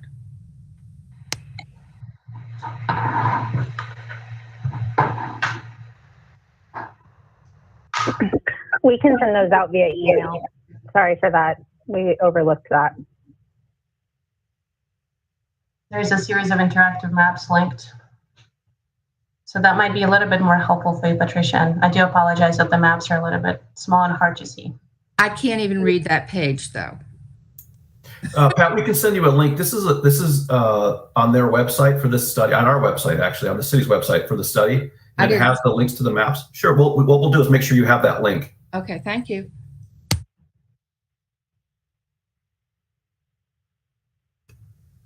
John had the next question. Okay, so I think a lot of this was great. I think that it was really interesting to see. I got a baby that just woke up. So I think it was really interesting to see, the three options. I think that the first option, it seems to make a lot of sense. One question I have a couple of questions actually. The first being, why was transit not prioritized in this study? Because it seems like a lot of it just seemed to do with car traffic and bikeways, which is great. I think that's awesome. I also liked that you're addressing some of the ADA issues on the sidewalks. But I guess my question is, why was transit not prioritized? That's my first question. Like bus stops and, the flow of buses and things like that. My second question is, I noticed that you had some intersections that they were failing and they're currently not signalized, but there's no plan to signalize them in the future. Could I take a stab at the first part of the question about transit? Part of the background of how these corridor studies came to be is at the MPO level, they've allocated funds for corridor studies, and one of the main reasons is that for projects to move forward with NCDOT, I'm talking about physical changes to the roadway. There's a statewide process known as the strategic prioritization process or SPOT process, and in order to have projects evaluated in that process, there needs to be some sort of preliminary concepts delivered so that preliminary costs and scope of the project can be determined. And so what they were finding at the MPO level is that sometimes there was no kind of agreement on, we all want bicycle and pedestrian facilities on these corridors, but there was kind of no agreement as to how that could be achieved. And so I think it's not that transit is critically important, and I think we'd all love to see more frequent transit service and that kind of thing. But in terms of transit service itself is largely a matter of how much money can be put into the system of transit. But I think some of those details, like the transit stops themselves, certainly would be a big part of project development if we can get a project funded to make improvements to these corridors. And again, that's also in some of these cases in terms of how far we can go with sidewalk improvements and transit stop improvements is also a matter of money and acquiring right-of-way, moving utilities, that kind of thing. And so some of those will be more addressed at a project level, but the corridor study is to, I guess, aim for a direction in what kind of physical improvements could be made to make these complete streets. So I think transit is critically important, and Luba or Don could add to that if there's something else. I'll take a stab, because we are really trying to identify the infrastructure improvements that would make transit work better. If it's more walkable, it's more transit friendly. As far as your failing intersection question, unsignalized, the problem with that is they were failing because of delays on the cross streets. Putting a signal in actually adds delay, because now the tens of thousands of cars on Biltmore or McDowell now also have to stop. So actually every one of those ended up making things worse. It made it easier for the few cars coming in and out of the side street, but worse for everyone else. And that's just kind of the trade-off we have to balance.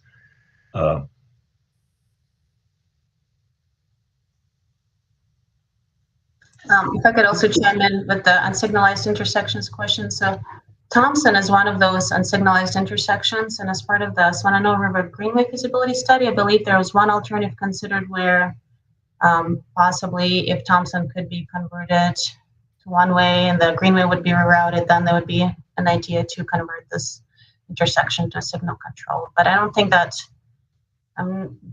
either of those alternatives is currently like the preferred to move forward. So there's still some unanswered questions as to what's going to be happening with Thompson.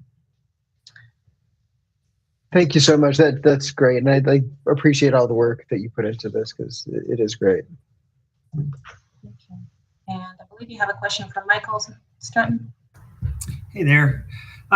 Yeah, so just to piggyback on the transit priority or lack of, you mentioned the idea that we might look into the idea of putting in some prioritization for emergency vehicles with that type of technology. Is that something that we could put into our transit buses where they could also be prioritized?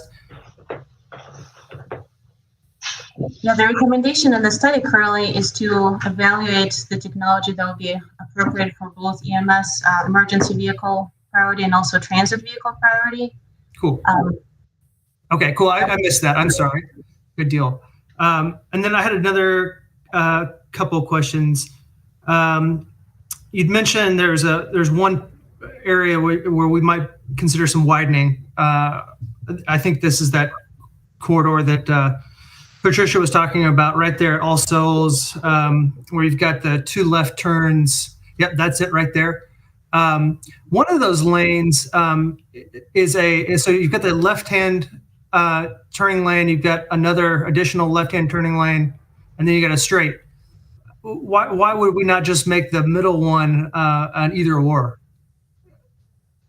I think that there are times of the day during peak period where that left turning volume is so high. And again, just looking at the overall volumes out to 2045 of 53,000 vehicles per day, you kind of need all of the above. Unfortunately, you need the left turning vehicles to still have their dedicated lanes, and you need the additional straight through lane for drivers who are just trying to stay north, and they're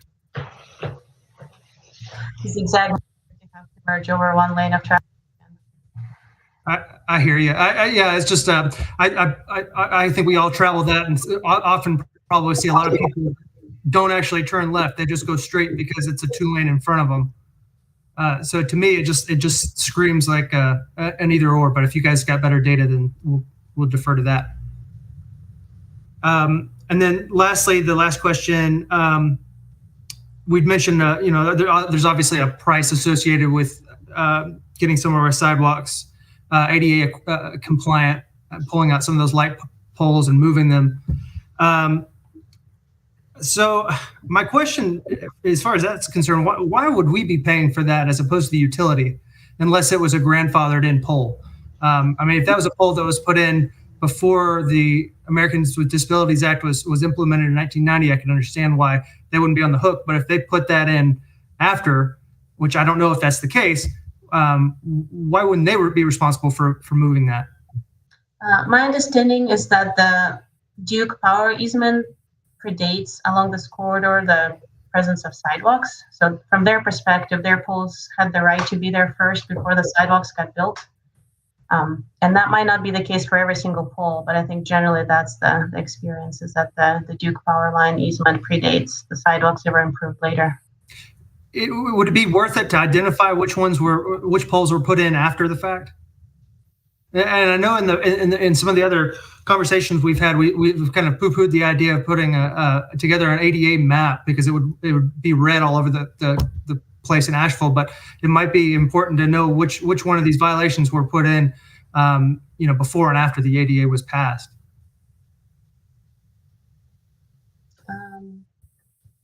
I'm not sure if you have the timing data on the pole installation. I'm trying to think of. It would probably be data that Duke Power has, but I don't think we have very easy access to the data. Don, have you had any experience trying to identify specific utility pole installation data like this? No, I haven't.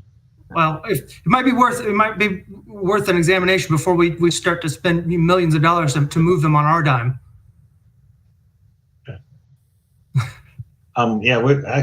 I should retract that. We're looking at that in Raleigh with the issue with some larger power lines on the Dorothea Dix Park campus and trying to get those moved. And it's kind of a similar situation where they were there first, and they'll move them if somebody else pays.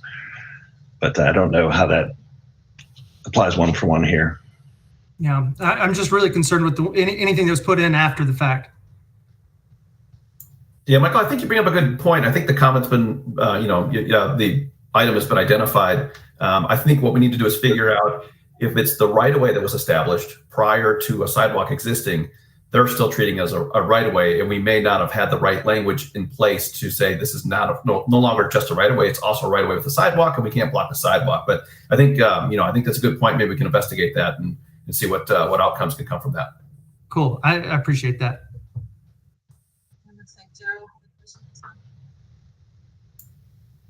Sorry, Luba, you're cutting out again there a little bit.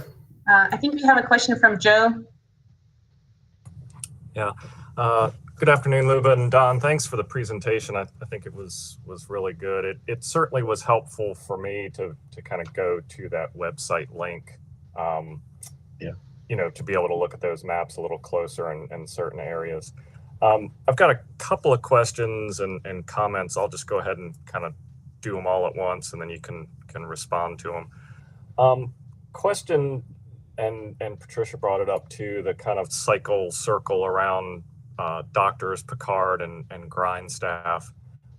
Grindstaff is pretty steep as it comes up from McDowell, and it's fairly narrow. And I do kind of wonder, like, is that the best place for it to kind of put bikes onto? Certainly, like if they're going from Biltmore, that makes a little more sense, like Biltmore towards McDowell, but I can't see them using it going from McDowell towards Biltmore. And kind of along with that, was there any thought, obviously this becomes, bringing in another partner, was there any thought to maybe realigning that entrance to Asheville High? Because it kind of falls, it's not really lined up with Grindstaff. And then there's another kind of not main, but separate entrance that kind of aligns with Picard. Like, was there any thought to maybe trying to get something that becomes one entrance to Asheville High, and whether it's doctors, probably doctors, like have a signal there that everything kind of works off of, kind of like that, right now it kind of looks like the image that you have up, on the screen right now. It's this weird, like there's 3 streets coming in on one side and Asheville High doesn't align with any of them really. So I do kind of like the idea of the Huntsman Alley, diverting the bike traffic onto there. I certainly do have some concerns because it is more driveway than it is road. So obviously that would, require right-of-way access or purchasing the land, or, obviously there's a lot of hurdles to overcome there, I think. And I do, I certainly hear Patricia's concerns and comments about the idea of Biltmore Avenue and McDowell, and it has always been my, kind of feeling that McDowell is more the thoroughfare. Like, it's the quick way to get around. I say quick, in quotes. The reality is like Biltmore Avenue, pretty much the whole way from Biltmore Village all the way into downtown, certainly has more potential and room for redevelopment and infill opportunities than McDowell does from the tunnel south. So I think what you've done in saying that, okay, McDowell south from the hospital, down to Biltmore Village is the way out. And then having everything transition from there north, I think is kind of nice because it allows, the land is there on either side of McDowell for redevelopment. So that's going to change over the course of 20 years. There's going to be more density. There's going to be, development that fills in. And likewise on Biltmore. And I think Don, you mentioned it too, in fact, I liked it, hey, let's pinch it down. Let's force motorists over to 40 and 240. I love that kind of thinking. I mean, I think that's exactly what we need to do on some streets, is not accommodate more traffic, make it harder, force them onto the streets that are designed to handle large volumes of traffic. So yeah, I appreciate it. Thanks, Joe. I wanted to, I think, to address one of your comments. We did not specifically look at realigning Asheville High School travel patterns, but it does seem like they already have that existing separation between where the school buses come in and where the parents drop off happens. So the parents drop off, I guess they exit at Doctor's Drive, and it seems like upgrading the pedestrian crossing there is what was going to be helpful for those who maybe park on Doctor's Drive and try to let their kids walk across.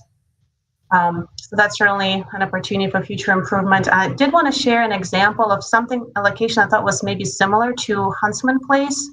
And this is actually from Detroit, a recent presentation that was done at the National Planning Conference. They were highlighting Rio Pell Street as part of one of the sessions. So this is an area that has also a lot of kind of brewery type establishments, restaurants. So there's a lot of freight activity that happens on the street. And so they saw the need for this freight loading and offloading in the morning hours, but at the same time during the afternoon, evening hours, it kind of converts over to more street side activity. And so they just decided to keep going with making it a shared street, improving lighting, some of the streetscaping. And so here they're not calling out an advisory bicycle shoulder, but I think the concept was very similar, where it's a shorter street segment that serves multiple purposes. We still want to allow the width for the loading trucks to come in and deliver the things they need to deliver, but then the evening it might convert to more of an active pedestrian streetscape environment. So to me, that was an inspirational item to see something from another city. Yeah, it certainly feels like there's some great opportunities there. It's just how does it get managed with all the various, partners? Looks like we have a question from Kenny. Hey, not a question, just commenting, if that's okay. I love that we consider level of service for vehicles, but it's so cool to see all the planning for bike and ped infrastructure. I feel like bike infrastructure is going from LOSZ to something approaching feasible. So I think it's great. I know you can get into the weeds about where exactly to put a lane and whether a cycle track works better than a multi-use path, but just having some kind of infrastructure for bikes would be fantastic. So thanks for doing the legwork on this. And I do want to prioritize the sidewalk gaps in the system. I think that's really important to prioritize those, as well as the crossings at or near bus stops and addressing those ADA concerns. So good work.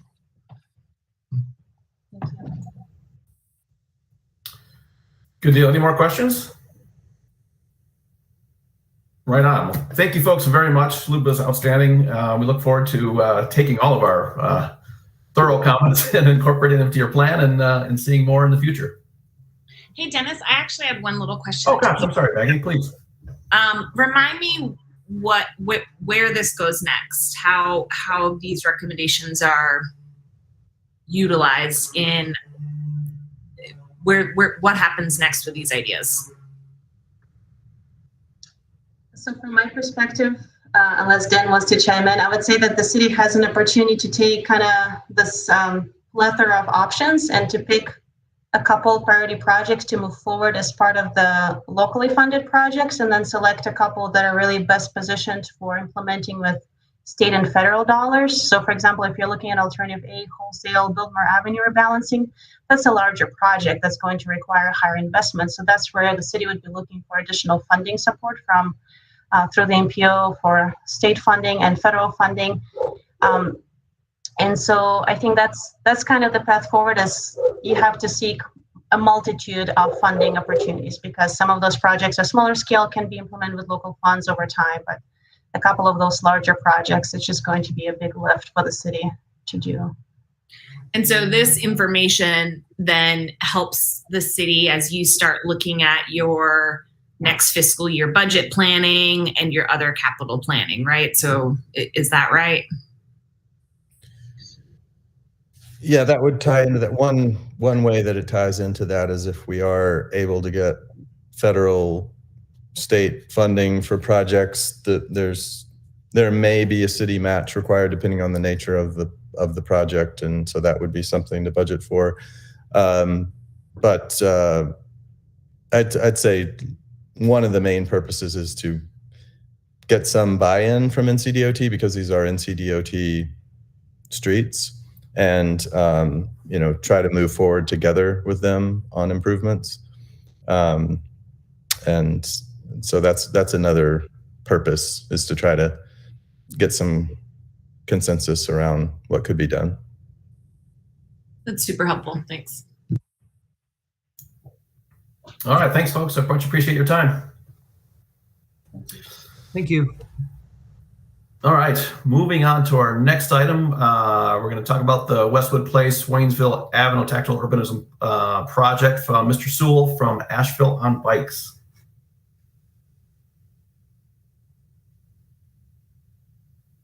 Mike, are you with us? There it is. All right. Hey, crew, great to see you today. I've got a really quick 45-minute presentation on the West Wayne project. So I hope you got your stretch break.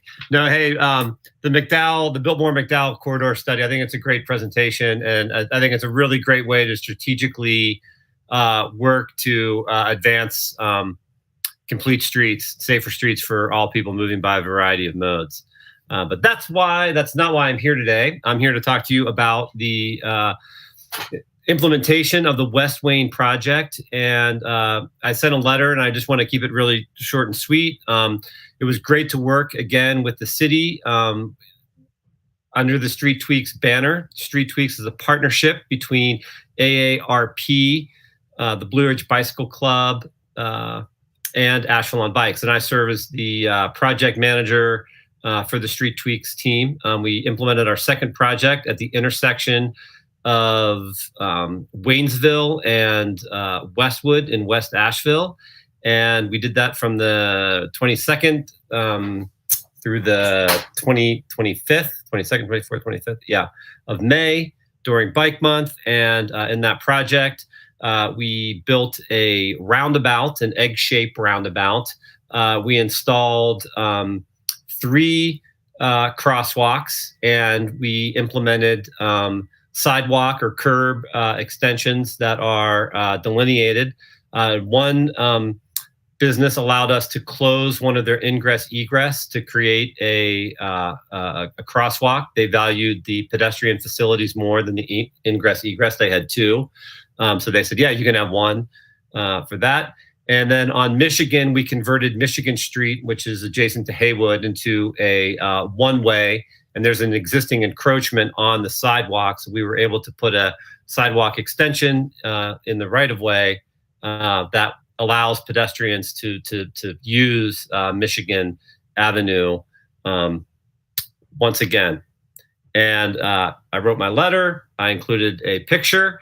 I invite you all to contact me, maybe in a group 3 or 4, because it's really worth going out there and taking a 15-minute tour of the project. The project is designed to be there in place for a year. Shortly, we'll have a survey, a portal on the corridor, so that users, whether you're walking or biking or driving, you can take that survey and you can report back on how the treatment functions and so forth. And at the end of the year, like we did on the Cox Avenue project, we'll release a study about how it functions, what we learned, and what steps to move forward. And with that, are there any questions, comments, concerns? Hey, Mike, it's Michael Stratton over here. How are you doing, man? I'm doing all right. How about yourself? Pretty good. Yeah, he's hanging in there. I wanted to ask you, what's the initial feedback you're getting from your businesses and locals over there? How's everybody handling it? Well, thus far, and I really want to rely on the data, but just anecdotally, when I'm out there around, and someone just stopped me the other day in Ace Hardware and was like, "Oh my gosh, it's so much better." So from the neighbors, and most of the businesses are really enjoying it. The traffic calming, the predictability of the pedestrian movements are a real boon. One business is really excited that the on-street parking has been removed, or well, let me say this. There were 2 existing on-street parking spots, and then there was a tremendous amount of illegal parking on Michigan. And when we created the pedestrian zone, that sort of did away with park anywhere you want, anytime you want, no problem. And one business sees that as a real benefit, that they love the walkability from the neighborhood right to their location. The other business is a little bit skeptical and a little bit apprehensive that 2 on-street parking spaces were converted to moving pedestrians safely and predictably. So out of everyone, I sort of have one critic and one place of concern thus far. So I think something to be really worthwhile is to obviously continue to keep up with that. That's the skeptical business, and if they'd care to share their sales data to see if there was any tangible difference. Because ideally, if you're getting more foot traffic, hopefully you actually get more business. And that's a personal question I've had since we did the shared streets, the downtown locations. I'm a big advocate for shared streets and walkability. I would imagine you actually get more benefit than just the 2 assigned parking spots that you might have lost. But if you keep up with that for us, that'd be great. Yes. Yeah. In fact, I have a meeting with them tomorrow, and, we'll see, it is a restaurant. So coming out of the pandemic, I mean, it's been hard to, number one, survive in the pandemic. Coming out of the pandemic, I think there's a little bit of apprehension about this is another thing that's causing chaos and change in our world. But they are good neighbors, and we're working together, and we're exploring it. So right now, it's all good stuff. Thank you. This is Anna Sexton. I live in Awana, and just want to say that I'm so excited about this project. And I also frequent the 2 businesses that I think you're referencing, and the closure of Michigan as just a one-way. Or wait, no, it's closed completely. No, it's a one-way now. It's a one-way, sorry, with the pedestrian. It makes all the difference in the world, I think, from just a neighborhood perspective. And I was wondering if there was maybe any consideration of doing almost like intercept surveys for folks that are going to either business A or business B, which I have a feeling I know which ones you're talking about, to see about how they got there, any sort of parking issues, kind of try to hone in on if that might be an issue for them and if that affects their decision to patronize those businesses, maybe to help alleviate some of that concern around the removal of those 2 parking spaces. I think that's a great idea. But thank you for doing that. I'm so excited that project happened. So. Yeah, thank you so much. And as you patron them, letting the businesses know how much you appreciate it also is really helpful.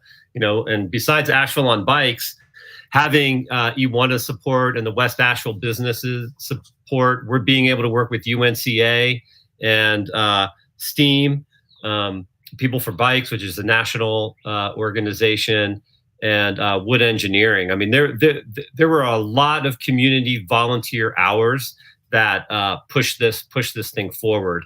And I also want to give a big shout out to the Asheville City staff who also worked in partnership with us to make this happen. And this sort of tactical urbanism approach and this public-private partnership to move transportation and access forward, I think is something that is really great to see encouraged and cultivated by the City of Asheville's transportation staff. And you all should know that.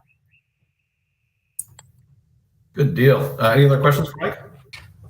I just want one. Thanks, Mike. Appreciate all the work you did on that. And where's the next one? College patent bike lanes is our next one that we've got an agreement with Mike on. Let's just keep it going. I'm sure there's 10 or 15 projects, right?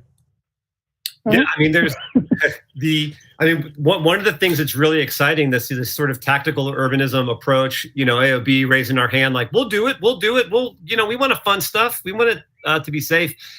Jessica just, referenced the college and patent design project where, it's even sort of a step up from tactical urbanism in the sense that you have the nonprofit partnership coming together to say, we will fund this study, and the city of Asheville saying, great, we will build it. And so we're getting these partnerships in place, and we're getting things done. And we're also moving from, temporary and let's try it for a year to, hey, let's build it out.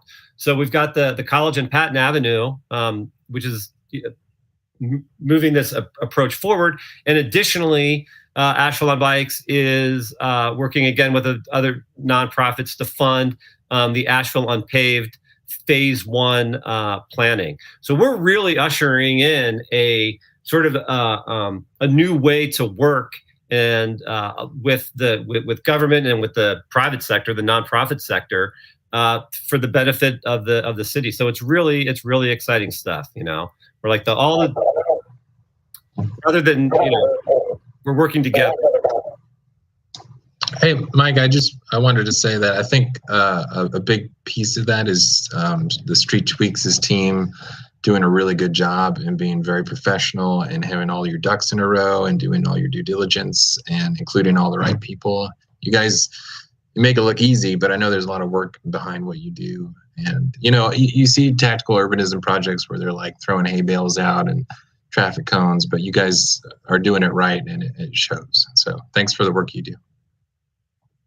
Thank you very much. I appreciate that. And it's a big team that does it. And it wouldn't happen without the proper coordination with the city providing some really good guidance and suggestions. Good deal. Thank you, Mike. Appreciate your time. All right. I'll get you back on that 45 minutes sometime else. Thank you all for volunteering your time. Give us 35. For the Transportation Commission. Thank you. I really appreciate all the work that you all do as well. All right. Cheers. Have a great night. Thanks. Thanks, Mike. All right. Thank you. Okay, moving into unfinished business. The first item is the Merriman Avenue update. Jessica? Sure. So since our last meeting, we have had at least one additional meeting, if not two, with the DOT to talk about Merriman and their planned resurfacing project. We had two of the commissioners here participate in that meeting, and that was Maggie and Randy. Thank you guys for being part of that. We've had some really productive conversations. They're not complete. I would say just a quick summary of where we're at, and Maggie, please feel free to jump in if I forget something. But they have put together sorry, excuse me, I'm getting over a cold. They put together some analysis of traffic level of service of the corridor, and they are finishing that up. They gave us some preliminary information about intersections and side street congestion, and they are adding some additional information to that we have not quite yet seen, but we anticipate getting sometime soon. They are supportive of, our general concept of wanting to have a 3-lane facility. I think the rub, if you will, that is happening is when and how. They think that in general, it's necessary for the traffic volumes on Merriman to be lower in order to ensure a functioning and safe 3-lane road. and therefore they feel that there's a need to have more analysis and more effort put into diverting some traffic perhaps over to Broadway, and in short, a lot more money, a lot more planning, design work that would need to be done to kind of reconfigure the interchange of I-240, Merriman, and Broadway, et cetera, et cetera, et cetera.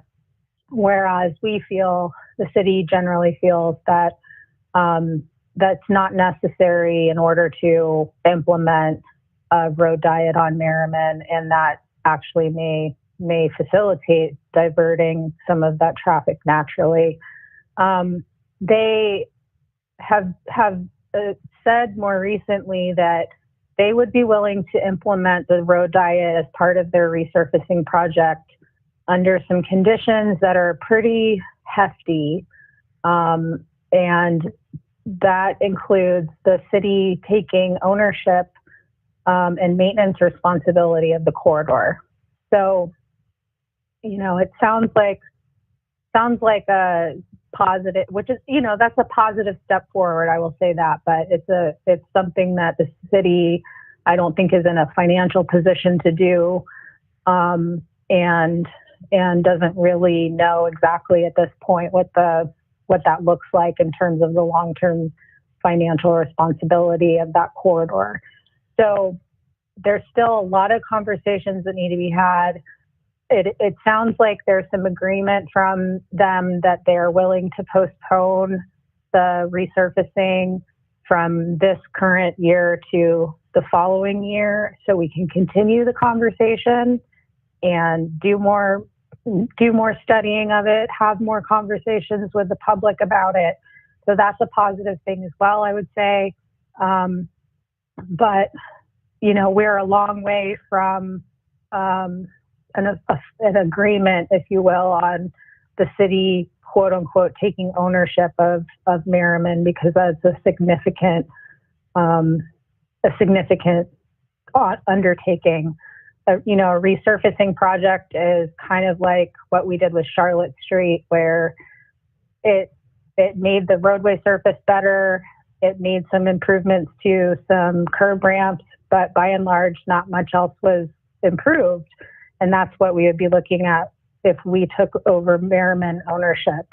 They would give us, a brand new layer of asphalt and some curb ramp improvements, but that's basically it. And so you're still left with sidewalk issues, and traffic signal issues, potentially significant issues with utilities underground.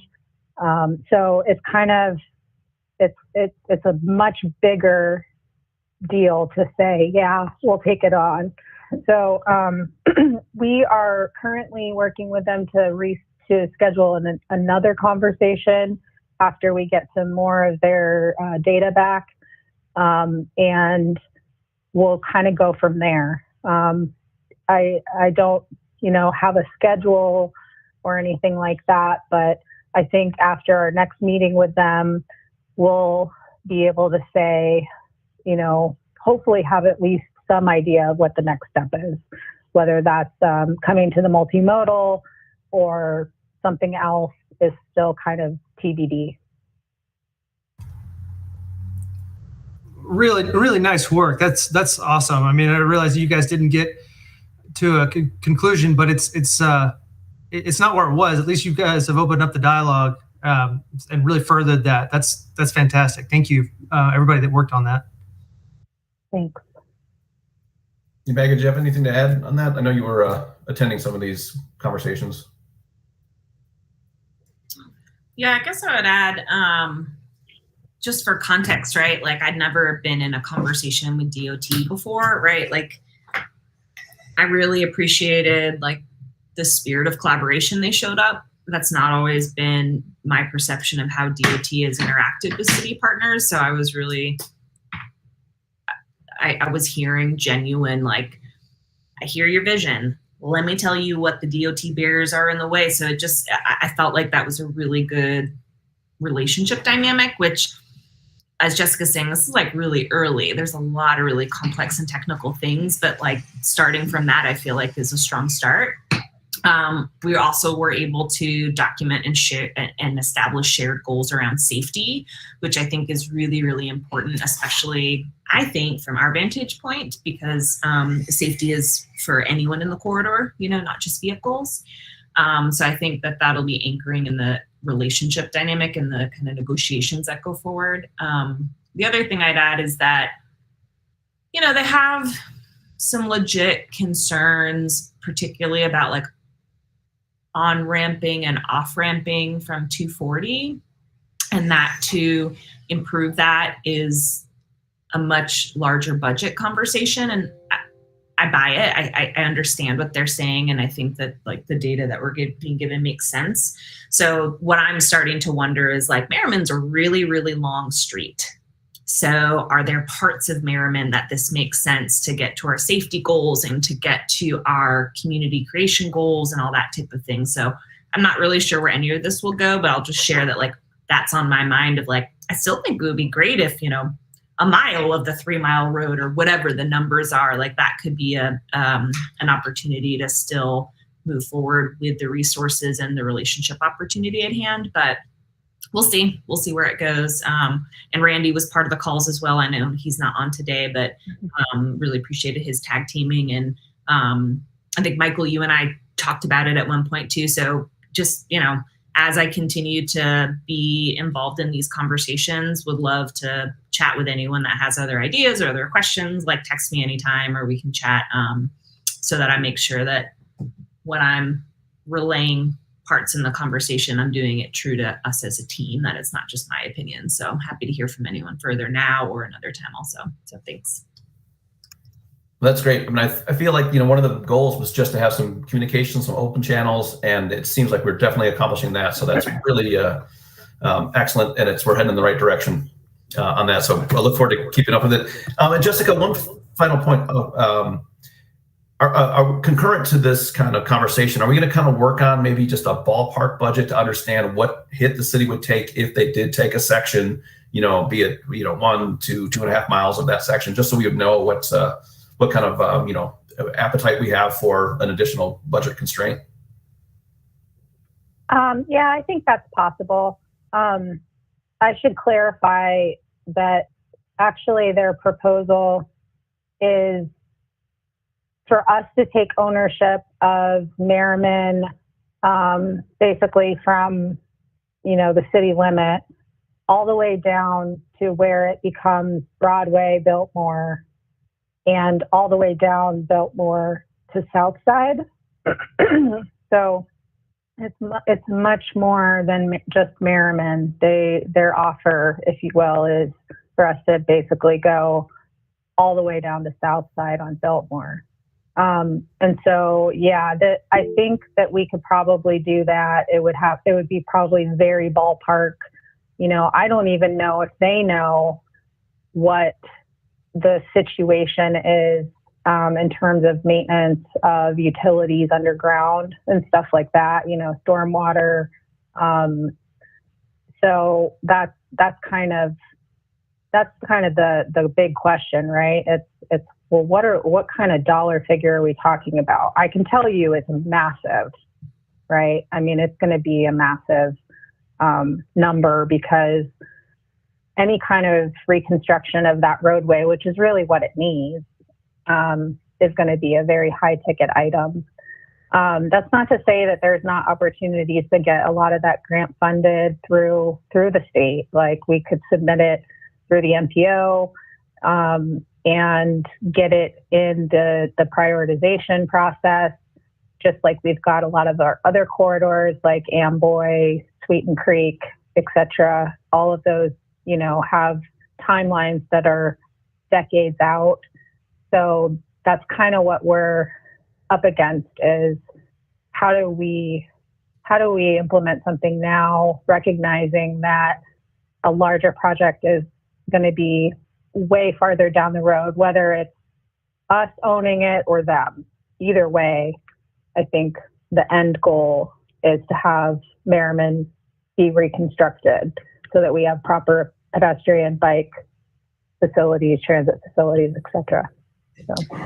And I'll jump in again. Joe, I know you have a question too, so I'll be quick of like, when I saw the information from DOT about like, hey, why don't you just take Merriman over? I'm going to say my first reaction was that like, it was not a very genuine offer.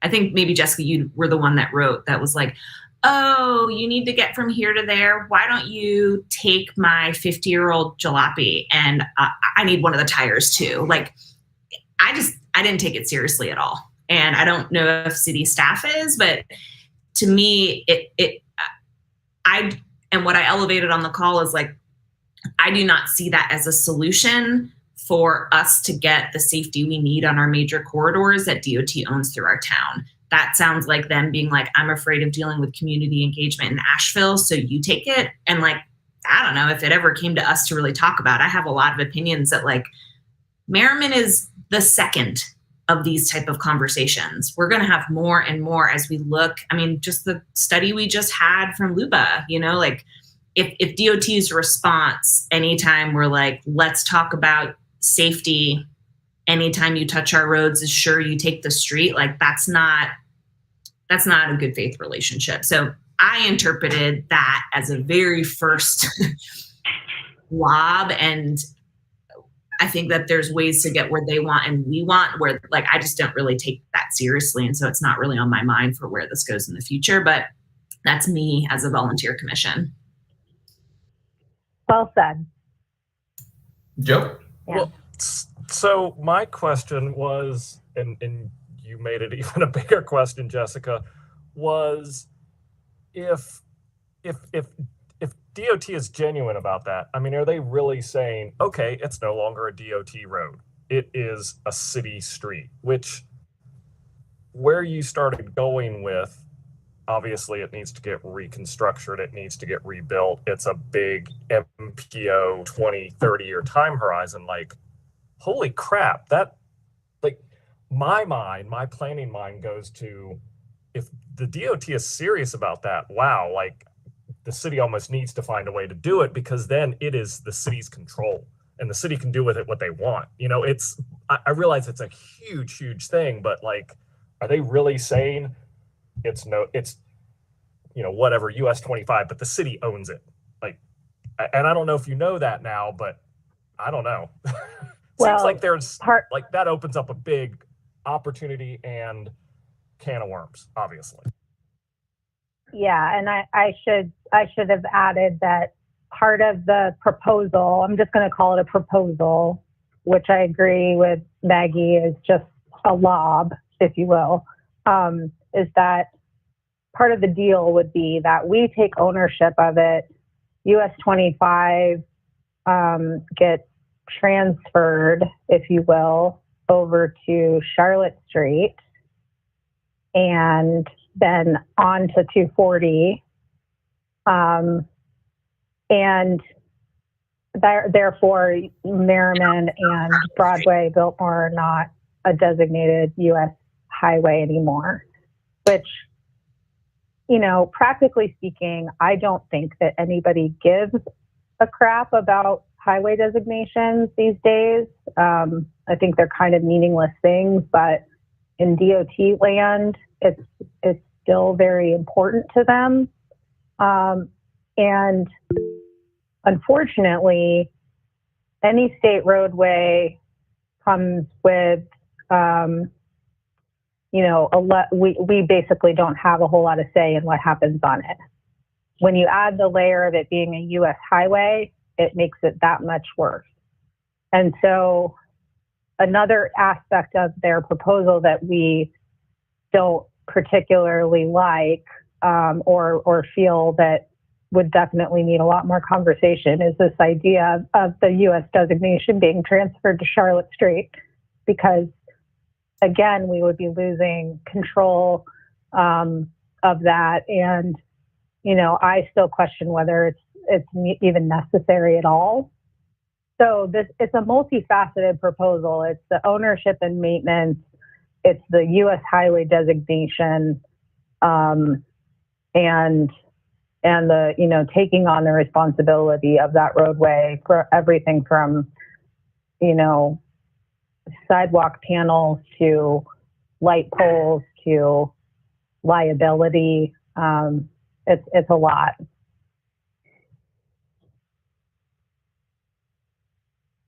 So it's TBD. We're not going to accept the first offer.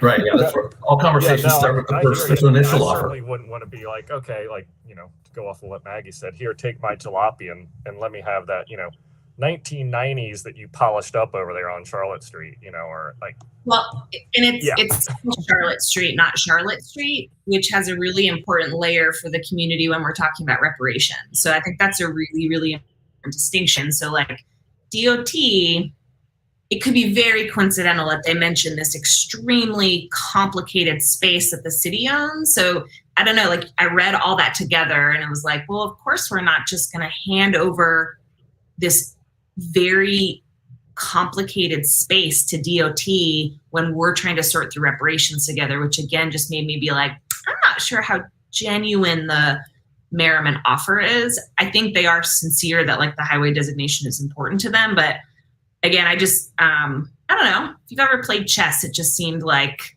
clearly a conversation. So I don't know. Yeah. Excellent. Well, good initial moves, and hopefully we have some other moves ahead of us here. So the next item is the revisit of the bike share plan. Are we just keeping that on the agenda, Jessica? Yeah, pretty much. The only thing I can let you know is that we recently, well, I guess it's been maybe a couple months now, we had communication to Barb and I from Lime Bikes, the company, and they have reached out with an interest in, you know, operating in our city. Of course, they are interested in scooters and bikes, but we had a conversation with them, Barb, Lucy, and I, and talked to them about, you know, they have pretty much, I don't know if they've exclusively gone to e-bikes, but they have rolled out large fleets of e-bikes, which I think is a key thing that we are interested in when it comes to bike share. And so they have expressed an interest in working with us to do some kind of pilot program. I don't really know, you know, beyond that, what that might look like, and there are other companies that are doing e-bikes now too. So I think our goal is to have some more conversations with them and maybe another company, think about some ideas for what a pilot could look like, and then come back to you guys to have some more concrete discussions about it. I think, you know, the study that was done, the primary recommendation for, as far as bike share, was that the preference was what we call the lock-to system. So it's not a fully docked, you know, multi-hundreds of thousands of dollars of infrastructure docked system, nor is it a, you know, free-for-all all over the sidewalk. The lock-to system was sort of in the middle. I think even since 2019, there's been significant technological developments with bike share, so that even the lock-to system may not be necessary physical infrastructure. They can do geo-fenced boundaries to essentially force someone to park it in a particular location. So all of that is to say that I'm encouraged that I think we have some better opportunities now for a bike share system on the technology side, which also translates to financial. And so we will continue to have some conversations with them and talk about a possible pilot program. I should say that, you know, we haven't really brought this up to council or anywhere beyond this group yet.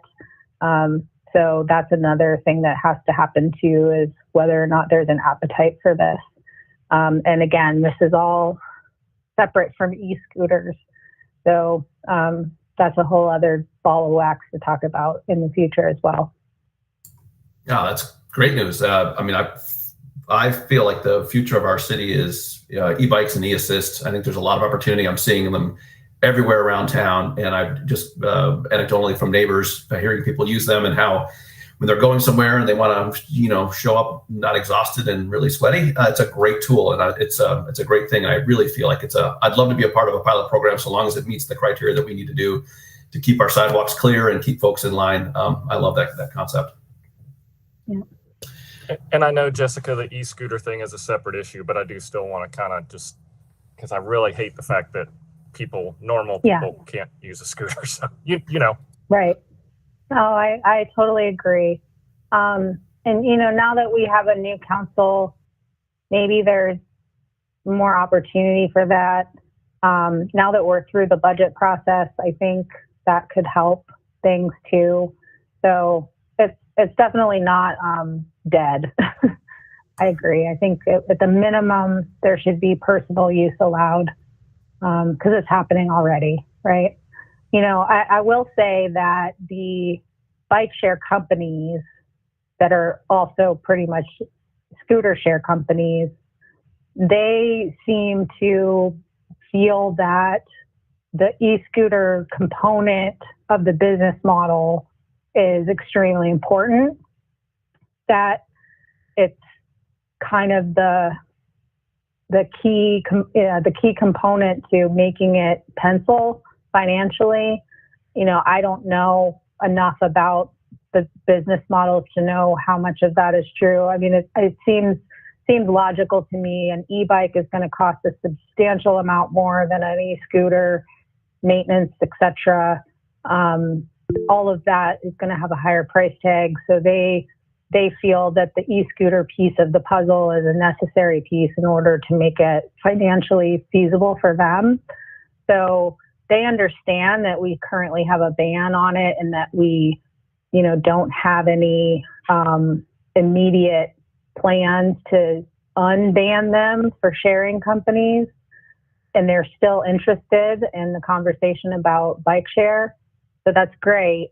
I think inevitably it's going to be, we're going to have to confront it again as a community. Otherwise, we may not be able to have bike share. It sounds like a complicated financial thing for these kinds of sharing companies. Michael? Yeah, you'd mentioned the geofencing technology has come a long way, and since those things were banned in 2019, I've always felt that with appropriate geofencing, you could address a lot of these concerns. So I'm really interested to get an update on that and see what's happened, and see if that can alleviate some of the concerns that council has had. Because I really am a big proponent of those e-scooters, but obviously there are some detractions. But I think the geofencing can fix some of that. Yeah, agreed. All right, the next item is our the draft permanent right-of-way closure policy. Jessica? I don't have any updates on that. Sorry. Okay. Next item is our update on the citywide default speed limit to reduction to 25 mph. The only update I have on that is that the Durham bill, and there's also a Greensboro bill that are similar, are still kind of, well, the Durham bill is still kind of in play. The Greensboro bill doesn't seem to, despite it being very similar to the Durham bill, doesn't seem to have made its way out of committee. The Durham bill has, been approved by the House and been transferred to the Senate and forwarded to the rulemaking committee. I will say that the initial bill has been revised kind of a lot between where it is now, the third edition, and the initial edition.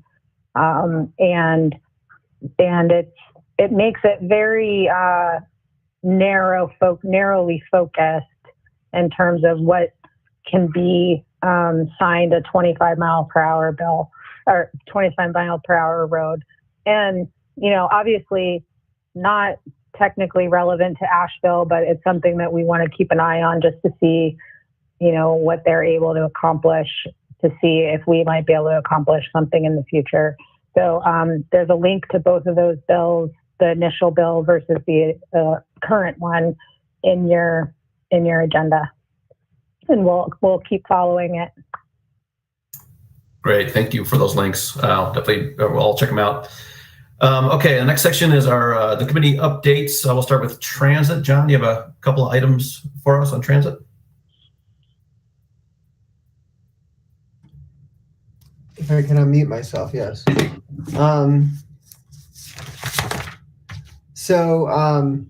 Couple updates on transit. So the transit committee is meeting monthly again.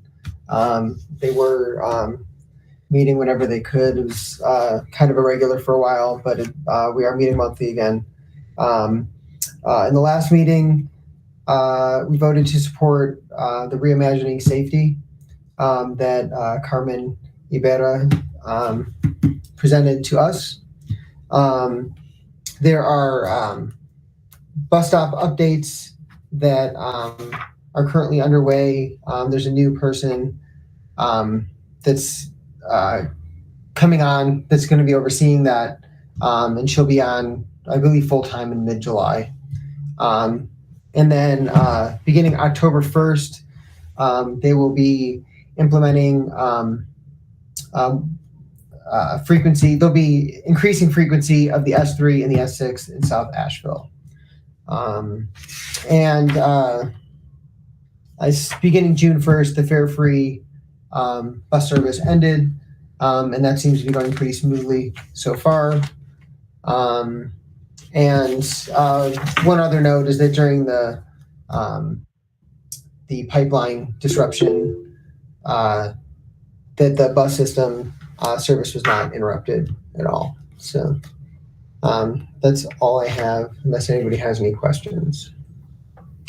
Jessica, do you have something to add? Just to add to John, a couple of things. So in the budget that was passed by the council last night, we are going to be increasing the frequency of the S3 and the S6, taking it from 90-minute frequency to 45-minute frequency, which is much better, but still not wonderful. And then also part of the budget approval included extending the hours of operation for the whole system, all routes, into the evening, even later. So we'll be running buses a lot later in the evening, which is going to be a huge help, I think, for a lot of our local service workers.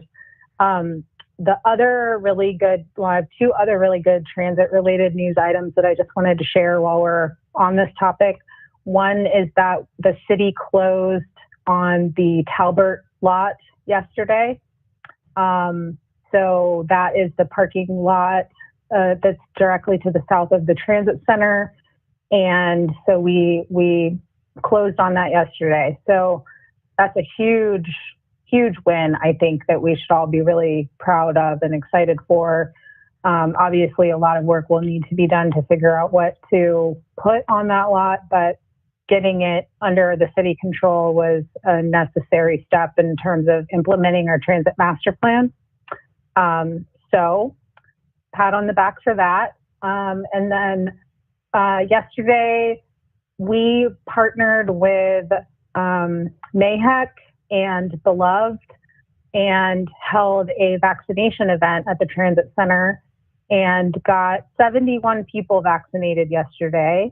All of those people received free bus pass for the rest of 2021. And so I think that was a really key incentive. I'm assuming it was. And so we're really excited. MAHEC was super excited about it. And it was definitely, I think, a lot more successful than we thought it would be. And so that was really good. And we did get a little bit of positive news coverage from that from WLOS yesterday. So Yep. Those are my good news items for transit. Outstanding. That's great news. Joe? Wow, yeah, that's great on the lot there, the Talbert lot, Jessica. Wonderful. I wanted to send a shout out to Kim Rooney, our liaison, who, was, when she was on this commission, was definitely advocating for those later hours. So I was glad to read that the budget got passed for that. I agree. I think that's going to help out a lot of the workers to have those later hours. So yeah, great news on transit. It's wonderful. Yeah. Oh, and I should just clarify, we're going to start October 31st, not October 1st. So a little bit later, but there's a lot of stuff to do between now and then. In particular, trying to hire, I think we've got to hire about 15 more drivers, which is proving to be extremely difficult. So, but that's the plan, October 31st. Happy Halloween. Maggie?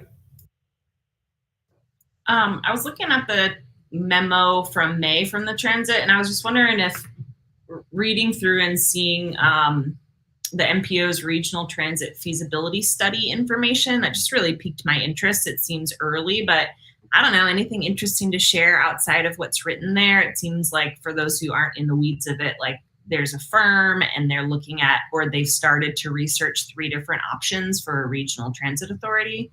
I find that to be a compelling idea, but yeah, just anything interesting you'd add to help us keep up with that study? Well, yes and no. I have to ask to provide a presentation on it. I would love that. Yeah, I think all of us are recognize that ultimately having a regional transit system is the direction we want to be going. I would say the study obviously the case for that, but I didn't really feel like it helped. It doesn't necessarily give us a new people that are counting now are really what the challenges are and I guess I would say to some degree political, and figuring out how to maximize the financial opportunities and share them, I guess, is one of the challenges, is the sharing concept. So, I think it's a good study. I think that it further emphasizes the direction that we feel is important to go in, but it doesn't give us anything material from the stuff, which is, I think, talking with the county, working with the county to figure out how we can have a system here in Asheville, in the city system. I think, the county and the city are the primary players of a regional transit system. We have to get our stuff together first before we can start talking about, Haywood and Henderson, and in my opinion. And so, I think with the new county commissioners and with our new city council members, like, that conversation is moving forward, and this study helps support it.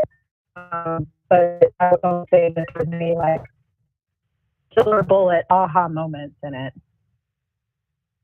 which isn't surprising, I guess. Thanks for speaking to that. Yeah, this is all great news. I mean, I feel like we're coming out of, necessarily we were a reactive body in transit to keep the employees safe and the drivers safe and the riders safe. So it feels good to be proactive and doing some things. Okay, next up is Greenway Committee. Can you give a update? Yeah. The big one is the French Broad River West Greenway, which is, I think the contract's been awarded, but construction will probably take another year and change. But this will be on the west side of the French Broad River, connecting the the existing dog park to New Belgium. The city's moving ahead with a 1 mile stretch of the Swannanoa River Greenway that'll extend the existing trail near the Walmart parking lot and have it come a little bit further until we figure out how to get it moving further west, but still, every mile counts.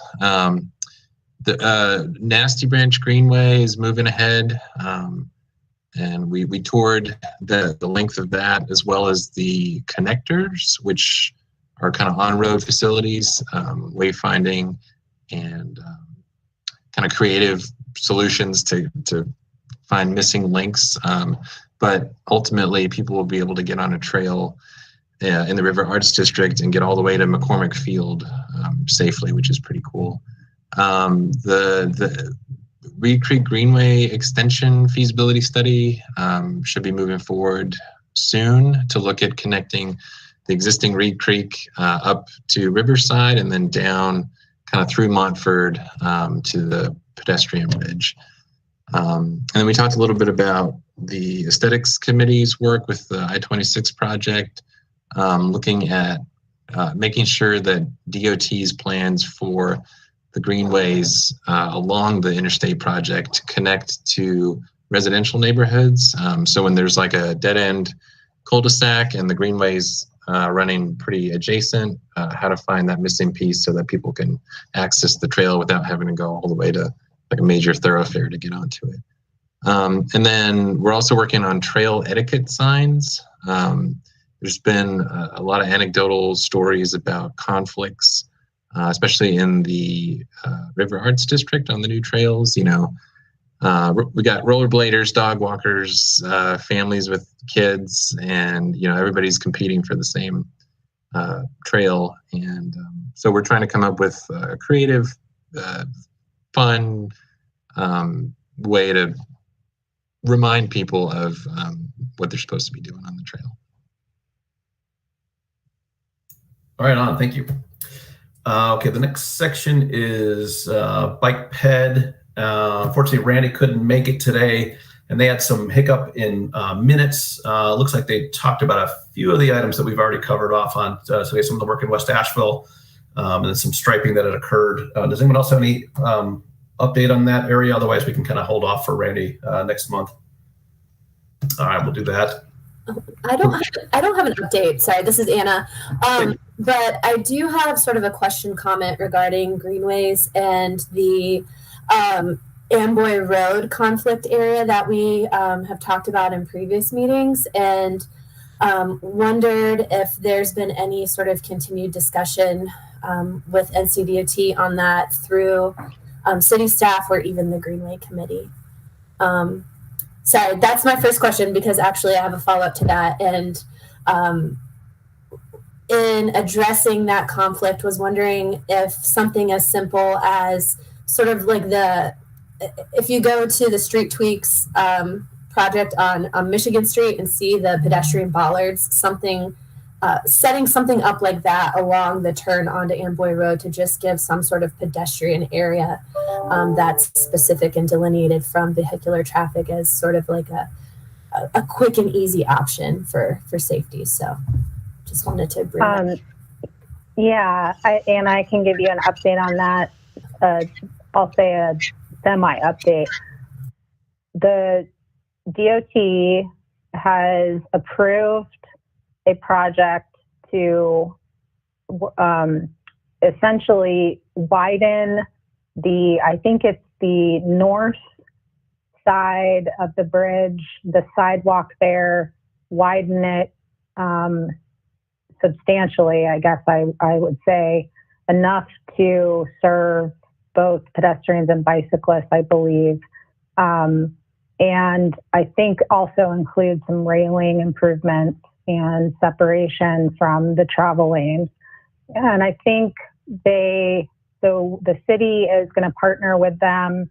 I think the overall project is in the $300,000 range, but it's going to be a more permanent solution between now and what will ultimately be a new bridge. So I think in general it's going to be a lot better. It's not going to be perfect, but until we can get a new bridge, it's going to be, I think, the best we can do. But I'm extremely happy that DOT has stepped up to the plate to make those improvements. We got some counts done there, and I think they also did as well, and could see that it's very clear that the use there is incredibly high. And so they pretty much said, like, yeah, we gotta do something. We gotta fund something. So I don't know a timeline for that, but I will work on finding that out and letting you guys know. Thanks, Jessica. That's also great news. So, and kudos to everybody on Multimodal for pressing on that too, and city staff for working with NCDOT. Yeah, especially as they complete the west side of the river. I mean, people are going to want to make that loop, and it's just going to be even more imperative. So thank you for working on that. Thank you, guys. I think the pressure helped. Yeah, if you build it, they will come, and they certainly came, and now we have to build it. So that's outstanding news. Joe, with a P&Z update? So I'm sure everybody knows the large, major, citywide controversial project that went through P&Z in the last couple months, which is now, I believe, going to be going to council shortly. There's a few more things coming up out there, a couple of downtown projects, smaller downtown projects that are coming on next month. And then at some point, the Fuddruckers site development will be coming. They officially submitted their plans to DSD, I guess, last week. So it may be another month or so. But one that's in particular, I believe it's going to be on our, it will be not next Wednesday, but the following Wednesday, the 7th. I believe we are going to see the project that is down on the river, part of what was the old cotton mill property where the smokestack is right now. I believe that project will be coming through. So that's, one that, will perhaps, may or may not have any multimodal components to it. One thing I did want to mention, I had sent an email just as kind of a perhaps future agenda item. I've had some conversations with another P&Z member, Guillermo Rodriguez, who is on the Downtown Commission. And the Downtown Commission is interested in trying to put forth, working with city staff and then to put forth, however it needs to be to council, but to make the parklets that were formed downtown permanent. And I think it would be a great thing if Multimodal and perhaps Downtown Commission could kind of get together jointly and talk about that, maybe have a discussion. So if anybody's interested, from this committee, to, again, work with staff to figure out a way, how can we make these permanent? So maybe if we can bring that up as a future agenda item as well. Yeah, I love that idea. It's interesting when you go through town now and you see folks that are still using those, and they're having a good time too. It's not out of necessity; it's out of convenience and enjoyment. So I think we've stumbled into something really great. It looks like Maggie and Michael both raised their hand to get involved there, so we can work with that. That sounds fantastic. Any other questions, comments? All right, Anna with the Neighborhood Advisory Committee update. Thanks. Yeah, we had our May meeting. Nothing really directly pertinent to multimodal. We're still working through approving our fiscal year 22 work plan, filling committee vacancies. So actually, if you can spread out to your networks that we're looking for someone who represents the 28803 zip code. I know, Michael, you've done that, so thank you. But we're looking for someone to come on board to fill that role. And that's pretty much it. We're meeting, our June meeting's on Monday, so I'll have more to report next month. Okay, outstanding. Thank you. I-26 Aesthetics Committee. I don't have any update. I think, Lucy, if you're listening, I think that there's a joint meeting happening, or a Greenway Committee meeting where the Bike Ped Task Force has been invited, and DOT, I believe, has been invited to talk about I-26 and those connections to greenways that Kenny was referencing. I don't know the date on that, but I'm sure anybody who's interested will be able to join that meeting if they want to. Hi, Jessica. I am here. Our next meeting is Thursday, July 1st at 3:30, and we will be meeting on the 6th floor conference room in City Hall. And that is the only thing on our agenda. Will be to talk about those connections that Kenny was talking about, from the West Asheville neighborhoods to the West Asheville Greenway that will be part of the I-26 connection. So between Haywood Road and Patton Avenue. And I will make sure that the invitation is sent out to you tomorrow. If you can come, that would be great. Great, thank you, Lucy. Maggie? I know that this isn't on the list, but I know that we've been talking about SACE and how we aren't necessarily really connected with them. And I just wanted to share a little update after talking to a friend who's on the committee.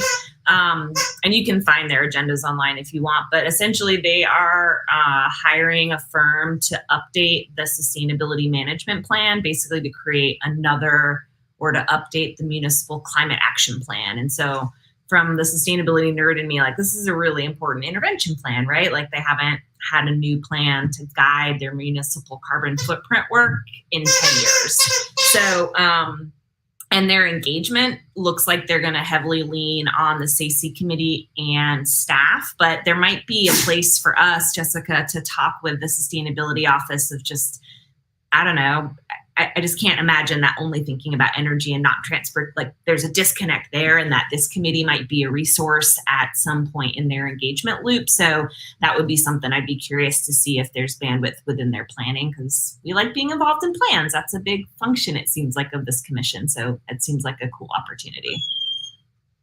Yeah, definitely. All right, great. Thank you, Maggie.